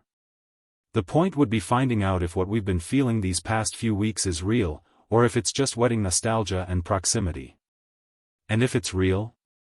Then we figure out what to do about it," Timothy said simply. "Together. And if it's not?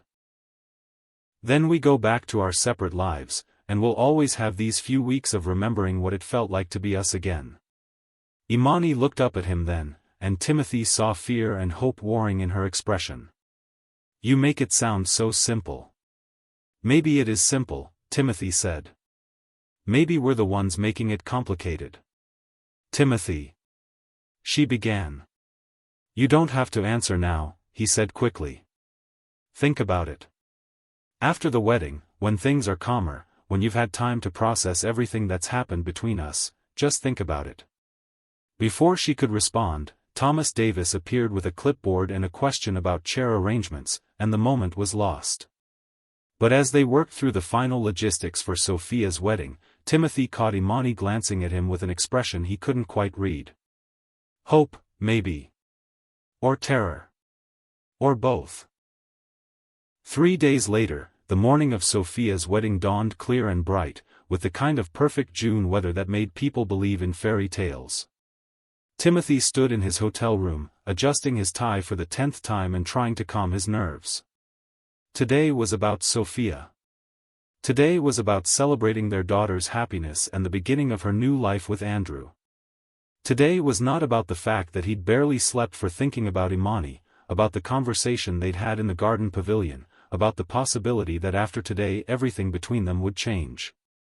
His phone buzzed with a text from Sophia, "Getting ready with Mom. See you at the church. I love you, Dad." He typed back, "Love you too, sweetheart. Today is going to be perfect." And despite his own emotional turmoil, Timothy believed that completely. Whatever happened between him and Imani, whatever they decided about their future, today was going to be perfect for their daughter. Across town, in the bridal suite at Riverside Gardens, Imani was helping Sophia into her wedding dress while trying to keep her own emotions in check. "You look absolutely radiant," she murmured, fastening the tiny buttons along Sophia's spine. "Andrew is going to cry when he sees you walking down that aisle. Do you think Dad will cry too?" Sophia asked, studying herself in the mirror. "Oh, honey," Imani laughed, "your father's going to be a mess. He cried at your high school graduation. He's definitely going to cry today. What about you?" Imani met her daughter's eyes in the mirror. "I'm already crying, and you're not even married yet." Sophia turned around, beautiful and glowing in her wedding gown, and took her mother's hands. "Mom, whatever happens after today, whatever you and Dad decide about, everything. I want you to know that watching you two work together these past few weeks has been one of the most beautiful gifts you could have given me." Sophia. "I know you guys are scared," Sophia continued.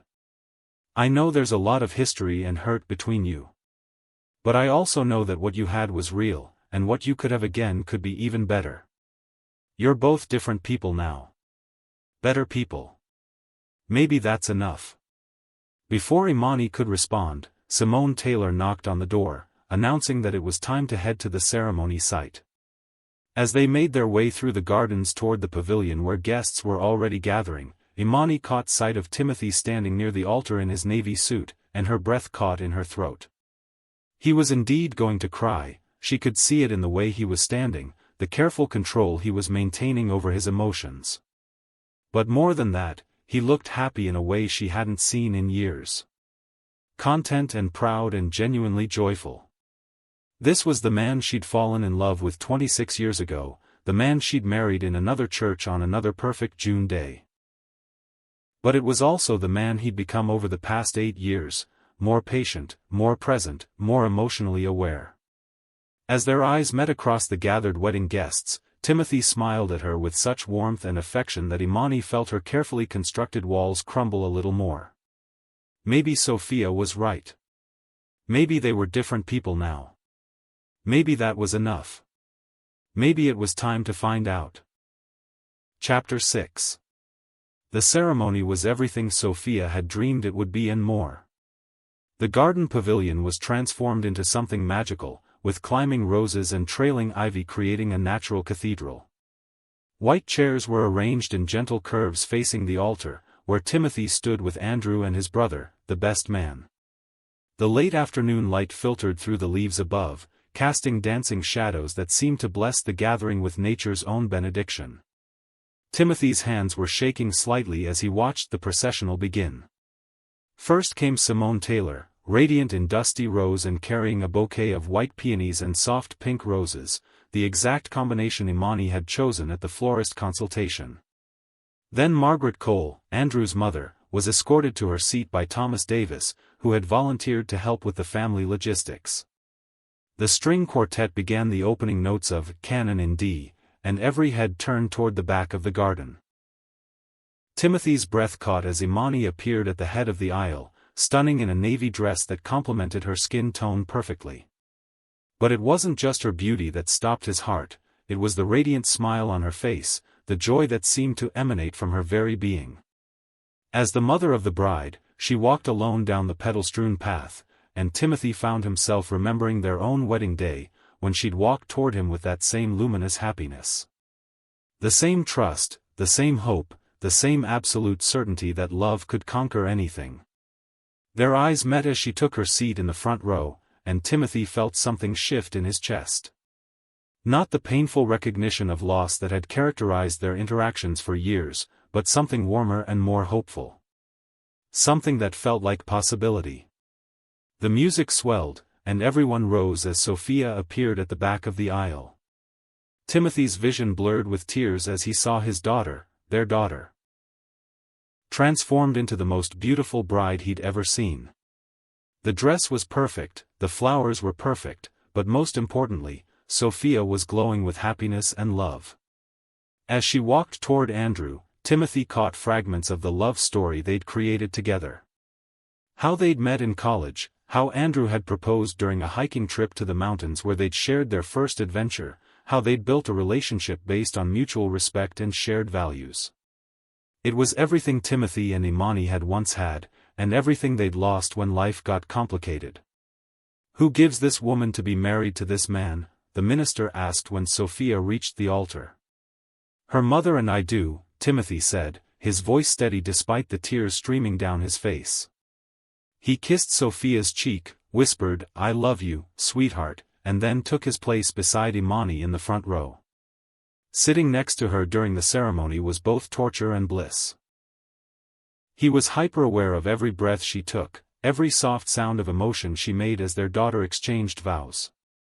When Sophia and Andrew promised to love each other, through better and worse, Timothy felt Imani's sharp intake of breath and saw her wipe away tears. The same promises they'd made 26 years ago. The same words that had once bound them together and that they'd ultimately failed to honor. But watching their daughter say those words with such conviction, such hope, Timothy felt something heal inside him. Maybe their marriage had ended in failure, but it had also created this beautiful woman who believed in love enough to promise forever to someone, this moment of perfect joy and commitment. Maybe their love story hadn't ended the way they'd planned, but it had created something lasting and beautiful anyway. When the minister pronounced Sophia and Andrew husband and wife, the garden erupted in cheers and applause. Timothy found himself on his feet, clapping and crying and feeling his heart expand with pride and joy. Beside him, Imani was crying too, and without thinking, Timothy reached for her hand. She didn't pull away. Instead, she squeezed his fingers and leaned into him slightly, and for that moment, they were just two parents celebrating the most important day in their daughter's life. The recessional music began, and Sophia and Andrew walked back down the aisle as husband and wife, radiant and laughing and perfect together. As they passed Timothy and Imani, Sophia caught her parents' joined hands and smiled through her tears, a smile that seemed to bless not just her own happiness, but theirs as well. The cocktail hour was a blur of congratulations and photographs. Timothy found himself separated from Imani by the social logistics of the event, but he was always aware of where she was, how she was laughing with old friends, how gracefully she moved through the crowd. Victoria Sterling had outdone herself with the reception setup. The ballroom was transformed into a garden party paradise, with the exact flowers Imani had chosen creating romantic centerpieces on every table. Soft lighting and flowing fabric created an atmosphere of elegance and warmth. During dinner, Timothy sat at the parents' table with Imani, Margaret Cole, and several of Sophia's godparents. The conversation was easy and warm, filled with stories about Sophia's childhood and predictions about her future happiness. "You two should be very proud," Margaret said at one point, raising her wine glass toward Timothy and Imani. "Sophia is an exceptional young woman, and it's clear she had wonderful parents." "Thank you," Imani said graciously. "We did our best." Even after the divorce, Margaret continued, apparently unaware that she was venturing into potentially sensitive territory, "It's obvious you two maintained a united front for Sophia's sake. That takes real maturity and love." Timothy glanced at Imani, wondering how she would handle the comment. During their marriage, she'd always been better at navigating social situations with grace and diplomacy. "Sophia was always our priority," Imani said simply. "Whatever else happened between Timothy and me, we never forgot that we were her parents first." "It shows," Margaret said warmly. "And honestly, watching you two work together on this wedding, well, I hope you don't mind me saying, but there's clearly still a lot of love there." The comment hung in the air between them, and Timothy felt his heart rate spike. But before either he or Imani could respond, the DJ announced that it was time for the father-daughter dance. Timothy made his way to where Sophia was waiting, beautiful and glowing in her wedding dress. The song they'd chosen together was "The Way You Look Tonight," and as Timothy took his daughter in his arms for their last dance as father and unmarried daughter, he felt his throat tighten with emotion. "Thank you, Dad," Sophia whispered as they swayed to the music. For everything. For being here, for helping with the catering crisis, for working with Mom to make this day perfect. Thank you for letting me be part of it, Timothy said softly. I'm so proud of you, Sophia. So proud of the woman you've become. I learned from the best, she said, looking up at him with tears in her eyes. Both of you. As the song continued, Timothy became aware that they weren't alone on the dance floor. Other couples had joined them, Andrew dancing with his mother, various family members swaying to the romantic melody. But his attention was caught by one couple in particular. Imani was dancing with Andrew's father, Robert Cole, but she was looking across the dance floor at Timothy with an expression that made his heart stop. Not sadness or regret, but something softer and warmer. Something that looked like love. When the song ended, Sophia kissed his cheek and whispered, "Go ask Mom to dance. This is your chance." Before Timothy could respond, Andrew appeared to claim his wife for the next dance, leaving Timothy standing alone at the edge of the dance floor. The DJ was playing something slow and romantic, and couples were swaying together in the soft light. Timothy looked across the room and saw Imani standing alone near their table, watching him with those warm brown eyes that had always seen straight through to his soul. It was now or never. He walked across the dance floor, his heart pounding with each step. When he reached her, he held out his hand and said simply, "Dance with me?" Imani looked at his outstretched hand for a long moment, and Timothy could see the war playing out in her expression. Fear battling hope, practical wisdom fighting against the pull of memory and possibility. Finally, she placed her hand in his. One dance. One dance, Timothy agreed, though they both knew it was about so much more than that. As he pulled her into his arms, Timothy was overwhelmed by the rightness of it. She fit against him exactly the way she always had, like they'd been designed for each other. Her hand rested on his shoulder, his hand found the small of her back, and suddenly they were moving together with the same natural rhythm they'd shared 26 years ago.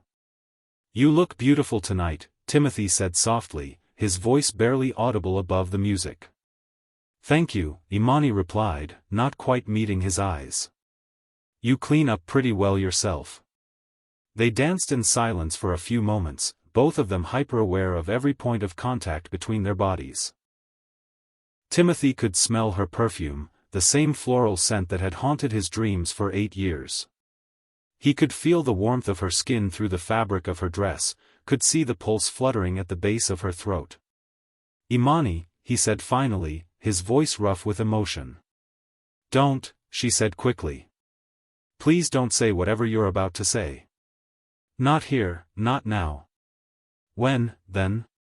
Timothy asked. "When can we talk about what's happening between us?" "I don't know," Imani admitted, and he could hear the conflict in her voice.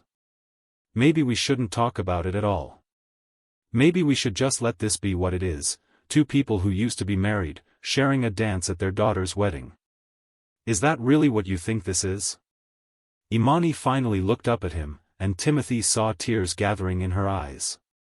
"I think this is dangerous," she whispered. "I think dancing with you feels exactly like it did 26 years ago, and that terrifies me." "Why does it terrify you?" "Because I can't do this again, Timothy. I can't fall in love with you again and watch it all fall apart when life gets complicated. I barely survived it the first time." The song was ending, but Timothy didn't let her go.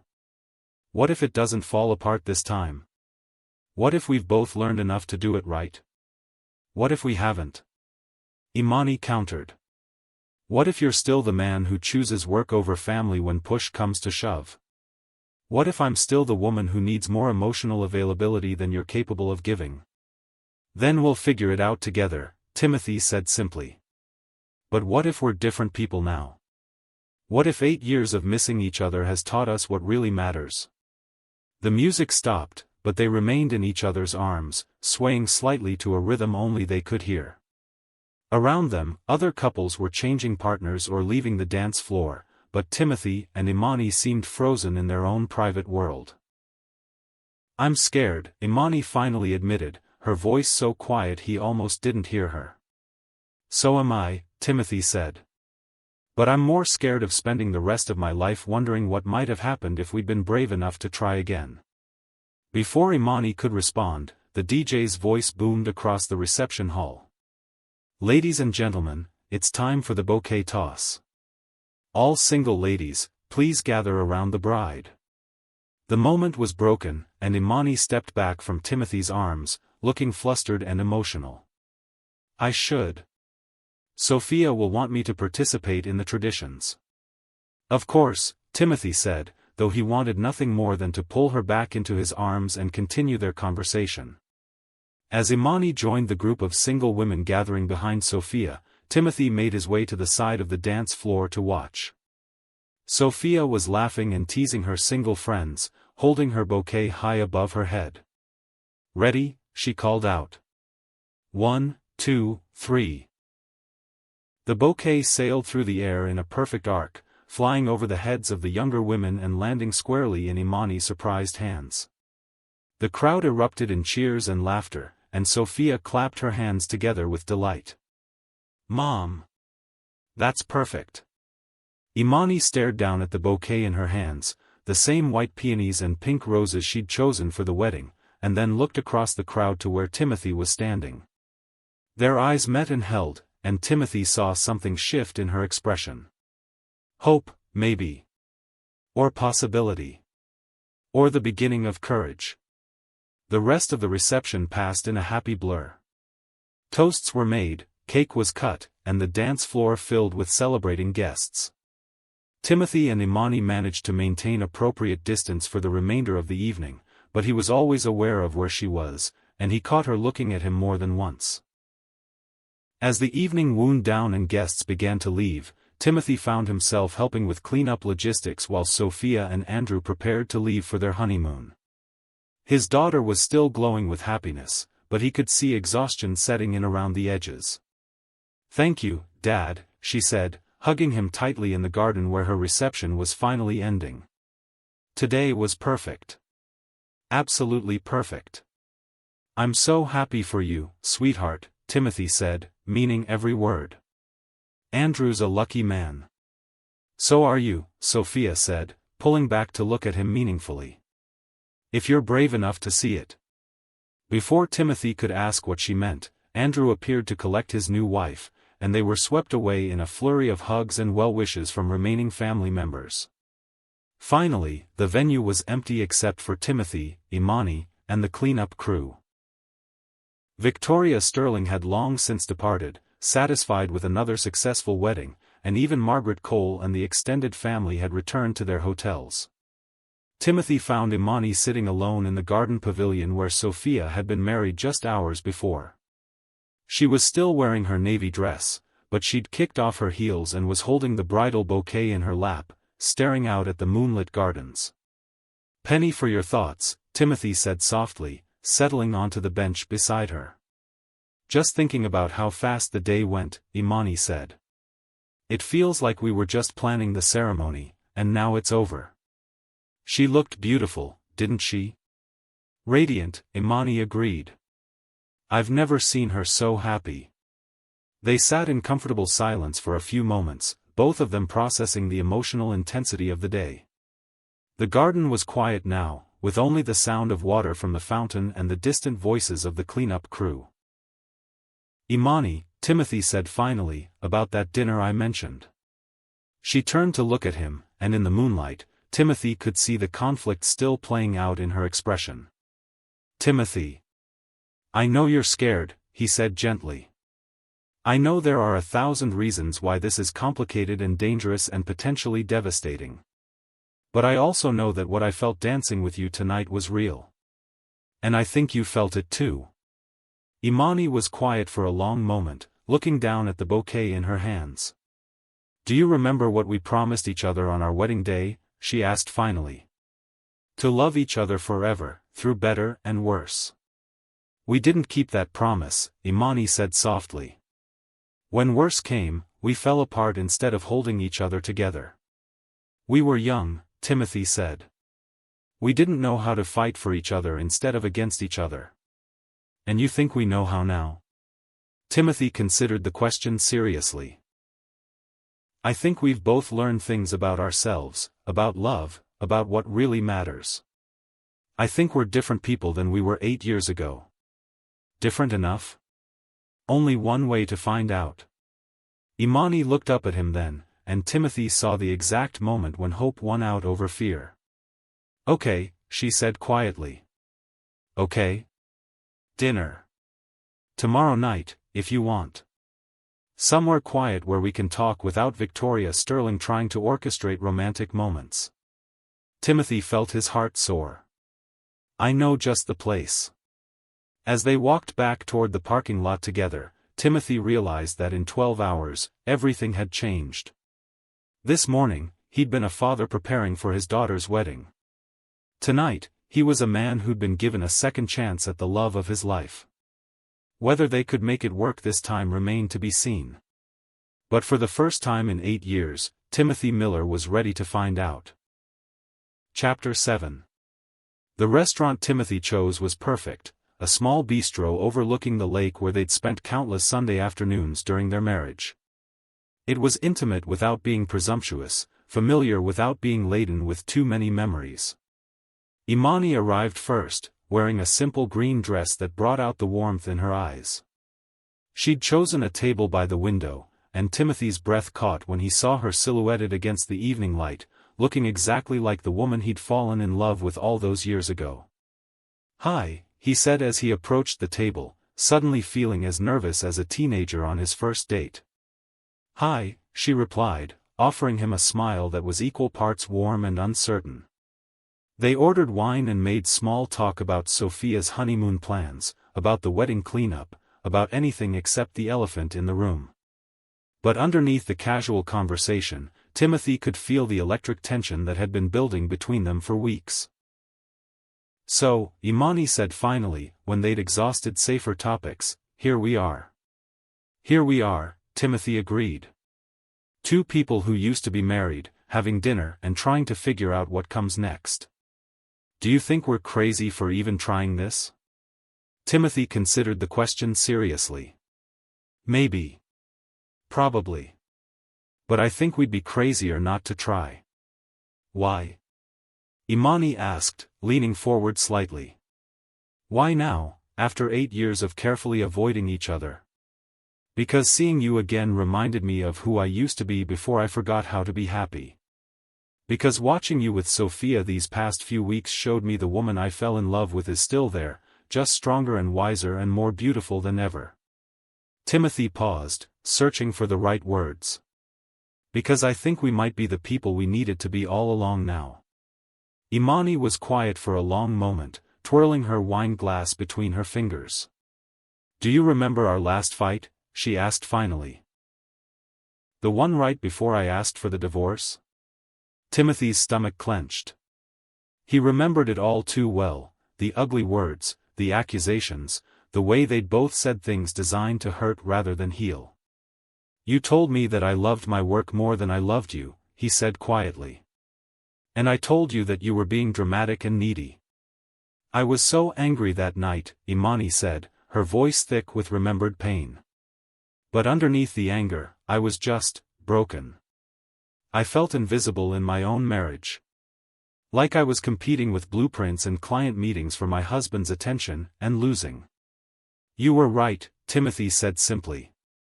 I did love my work more than I loved you. Not because work mattered more, but because work was easier. It didn't require emotional vulnerability or difficult conversations or admitting when I was wrong. Work was safe in a way that loving you never was. Loving me was scary. Terrifying, Timothy admitted. You saw through all my defenses. You demanded emotional honesty when I'd spent my whole life learning to keep feelings locked away. You wanted me to be present and open and vulnerable, and I didn't know how to do that without feeling like I was losing myself. Imani's eyes filled with tears. I never wanted you to lose yourself. I just wanted you to share yourself.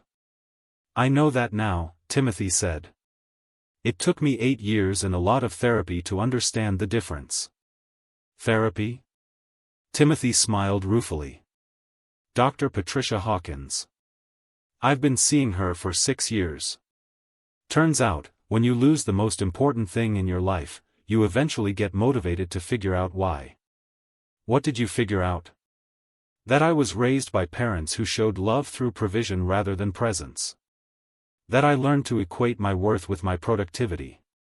That I was scared if I wasn't constantly achieving and building and succeeding, you'd realize I wasn't worth loving. Timothy paused, taking a sip of wine to steady himself. And that I was so afraid of not being enough that I became exactly that, not enough. The honesty hung between them like a bridge, fragile but real. Imani reached across the table and covered his hand with hers, and Timothy felt the same jolt of connection he'd been feeling for weeks. I wasn't perfect either, she said softly. I was so focused on what you weren't giving me that I stopped appreciating what you were giving me. I turned into someone who criticized and demanded instead of someone who loved and supported. You were fighting for our marriage, Timothy said. I was just too stubborn and scared to see it. We were both fighting, just in different ways. They sat in comfortable silence for a moment, hands still touching across the table. The sun was setting over the lake, painting the sky in shades of pink and gold, and Timothy was struck by how right this felt. Sitting here with Imani, talking honestly about their past, building something new on the foundation of hard-won wisdom. Can I ask you something? Imani said finally. Anything. What do you want from this? From us, I mean. Are you looking for closure, or redemption, or love? Timothy said without hesitation. I want love. Real love, the kind we had before we got lost in our own fears and failures. But I want it to be better this time, built on who we are now instead of who we were then. And if I can't give you that? If I'm too scared or too damaged or too set in my ways? Then I'll take whatever you can give me, Timothy said simply. Friendship, co-parenting partnership, occasional dinners where we remember why we once loved each other. But I had to try for more, Imani. I had to ask for the chance to love you the way you deserve to be loved all along. Tears were streaming down Imani's face now, but she didn't let go of his hand. I want that too, she whispered. God help me, I want that too. But I'm terrified. So am I, Timothy said. But maybe being terrified together is better than being safe and lonely apart. What would it look like? Imani asked. If we tried again? Slow, Timothy said immediately. We take it slow. We date like we're getting to know each other for the first time, because in a lot of ways, we are. We go to couples therapy from the beginning instead of waiting until we're already broken. We promise to choose each other every day, even when it's hard. Especially when it's hard, Imani added. Especially then. The waiter appeared to refill their wine glasses, and Timothy realized they'd been so absorbed in their conversation that they hadn't even looked at their menus yet. They ordered quickly, neither caring much about food when there were more important hungers to satisfy. I have something to tell you, Imani said when they were alone again. About why I really agreed to this dinner. Timothy's heart rate spiked. Okay. It wasn't just the dancing last night, or the bouquet, or even these past few weeks of working together. Imani took a shaky breath. It was watching you with Sophia when the catering crisis happened. The old Timothy would have swooped in with his checkbook and made it about showing off his connections. But you asked how you could help. You made it about supporting us, not about being the hero. That's what partnerships are supposed to look like, Timothy said quietly. I know. That's what I realized. You'd learned how to be a partner instead of just a provider. Imani paused, looking out at the lake where the last light was fading from the sky. And then yesterday, watching you walk Sophia down the aisle, seeing how present you were for every moment of her day. I saw the father you'd become. The man you'd grown into. And I thought, maybe he could be the husband I always needed too. Timothy felt his chest tighten with emotion. Imani. I'm not saying it will be easy, she continued. I'm not saying I'm not scared of falling back into old patterns or that you won't revert to workaholic mode when things get stressful. But I'm saying I want to try. I want to see if we can build something better on the ashes of what we lost. Timothy brought her hand to his lips and kissed her knuckles gently. We can take as much time as you need. Move as slowly as you want. I'm not going anywhere. What about your business? Your clients? Won't they expect you to prioritize work over relationship again? I restructured the firm 2 years ago, Timothy said. David handles more of the day-to-day operations now, and I've learned to delegate. I work because I love architecture, not because I'm running from my feelings anymore. And if I need you to leave work for something important? Then I leave work, Timothy said without hesitation. Imani, you and Sophia are my family. You're my priority. Work will always be there, but chances for happiness don't come along often. Their food arrived, but neither of them seemed particularly interested in eating. They were too caught up in the careful, tentative work of rebuilding trust, of laying the groundwork for something new and fragile and precious. So what's the first step? Imani asked, picking at her salmon. How do we do this? Well, Timothy said, I was thinking we could start with honesty. Complete, uncomfortable, no-holds-barred honesty about what we need from each other. Okay. You first. Timothy took a deep breath, knowing this was his chance to get it right. I need you to be patient with me while I learn how to be emotionally available in real time instead of just in crisis moments. I need you to tell me when you need more attention or affection instead of assuming I should just know. And I need you to believe that I'm capable of change, even when I mess up. I can do that, Imani said softly. My turn? Timothy nodded. I need you to choose us over work when it matters, even when the choice is hard or expensive. I need you to stay present during difficult conversations instead of shutting down or walking away. And I need you to remember that loving me means loving all of me, my independence, my work with the community center, my need for emotional intimacy. I can do that too, Timothy said. In fact, I want to do all of that. They ate in comfortable silence for a while, both processing the weight of what they'd committed to. As the evening deepened and the restaurant began to empty around them, Timothy felt a sense of peace he hadn't experienced in 8 years. There's something else, Imani said as they prepared to leave. Something I need to tell you. Timothy's pulse quickened. What is it? I never stopped loving you, she said simply. I told myself I had, I convinced myself that what we had wasn't real love, but I never stopped. I just buried it so deep I almost forgot it was there. The confession hit Timothy like a physical blow. Imani. I know it's complicated. I know love isn't enough by itself. But it's a start, right? It's everything, Timothy said, standing and moving around the table to help her with her chair. It's everything.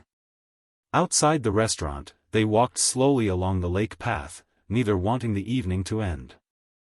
The moon was full and bright, casting silver reflections on the water, and Timothy couldn't help but remember all the times they'd walked this same path during their marriage. This feels like a first date, Imani said, slipping her hand into his. In a way, it is, Timothy replied, squeezing her fingers. We're different people now. Better people, I hope. Definitely better people. They stopped at the spot where Timothy had proposed 27 years ago, under the old oak tree that overlooked the water. He'd been 25 and terrified and completely certain that Imani Clark was the only woman he'd ever want to love. Do you remember? He asked softly. I remember everything, Imani said. I remember how nervous you were, how you dropped the ring box twice before you managed to get it open. I was so scared you'd say no. I was so scared you'd change your mind. They stood there under the oak tree, holding hands and remembering the young people they'd been, honoring the love that had brought them together and the pain that had torn them apart.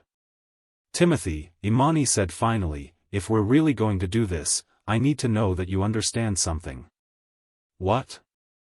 I'm not the same woman you married. I'm stronger now, more independent. I've built a life I love, work that matters to me, friendships that sustain me. I'm not looking for someone to complete me. I'm looking for someone to share my completeness with. Good, Timothy said firmly. Because I'm not looking for someone to fix me or save me or make me whole. I've done that work myself. I'm looking for a partner, an equal, someone to build a life with instead of someone to rescue or be rescued by. Then maybe we have a chance, Imani said. I think we have more than a chance, Timothy said, pulling her closer.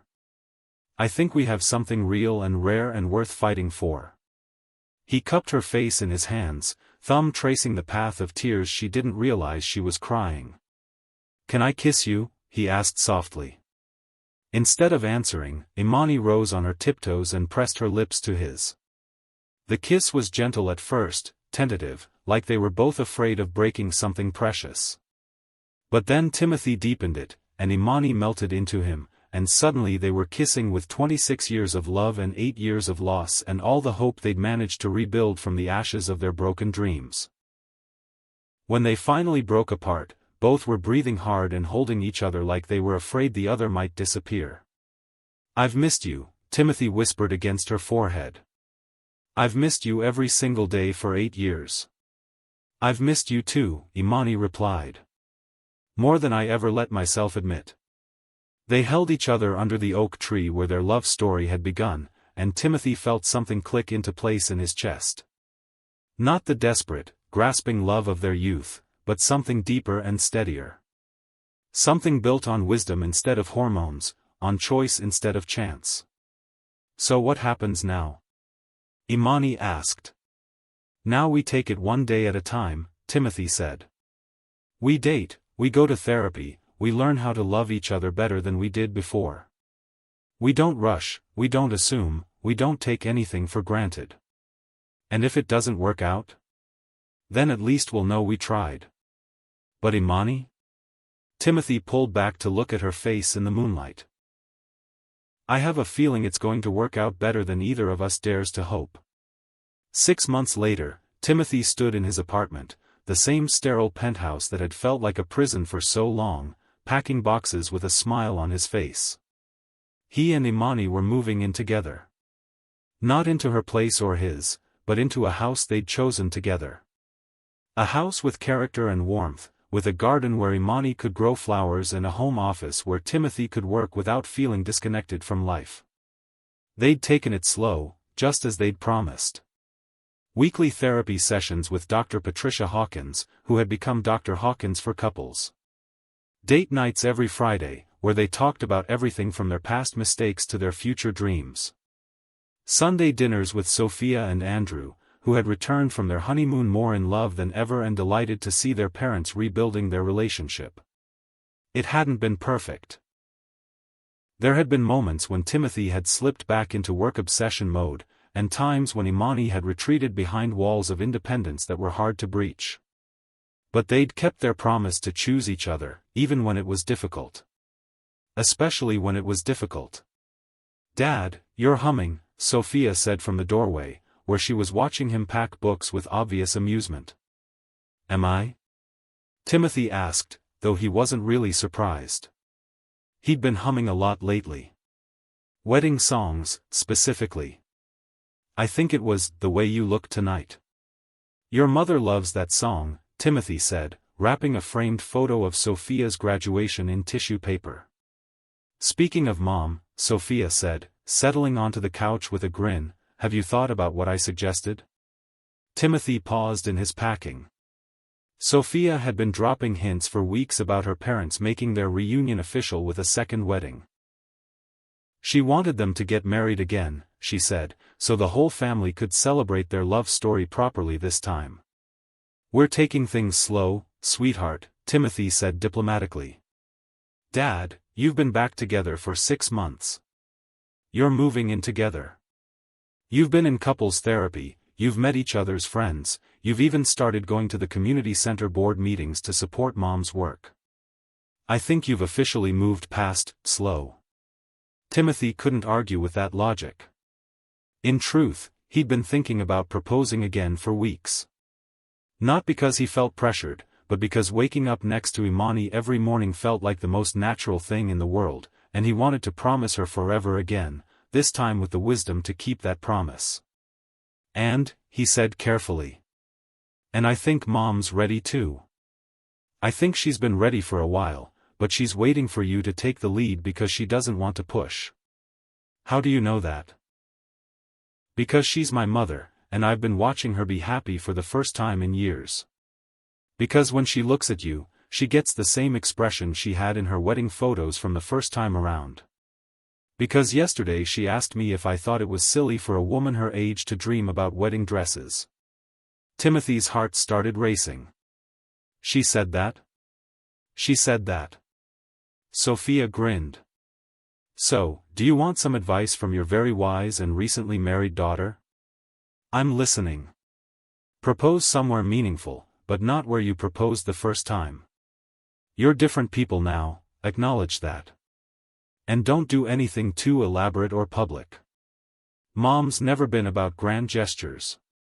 She's about sincerity and intimacy and real connection. Timothy nodded, his mind already racing with possibilities. Any other wisdom? Just one thing. Sophia's expression grew serious. Don't propose because you think you should, or because I want you to, or because it's what people expect. Only propose if you can't imagine your life without her, if you want to grow old together, if you're ready to promise forever and mean it this time. Timothy set down the box he'd been packing and really looked at his daughter. When had she become so wise? When had she stopped being his little girl and become this thoughtful, insightful woman who understood love and commitment and the difference between wanting something and being ready for it? I can't imagine my life without her, he said simply. I want to grow old with her. And I'm ready to promise forever and mean it this time. Then what are you waiting for? What was he waiting for? Timothy realized that somewhere in the careful, slow rebuilding of their relationship, he'd lost sight of the fact that slow didn't have to mean indefinite. They'd done the work, had the conversations, built the foundation. Maybe it was time to build the rest of their life on top of it. Sophia, he said, I need your help with something.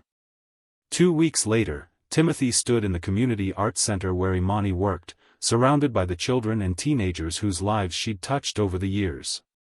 The center was decorated with artwork the kids had created, a riot of color and creativity and hope that perfectly captured the spirit of the woman he loved.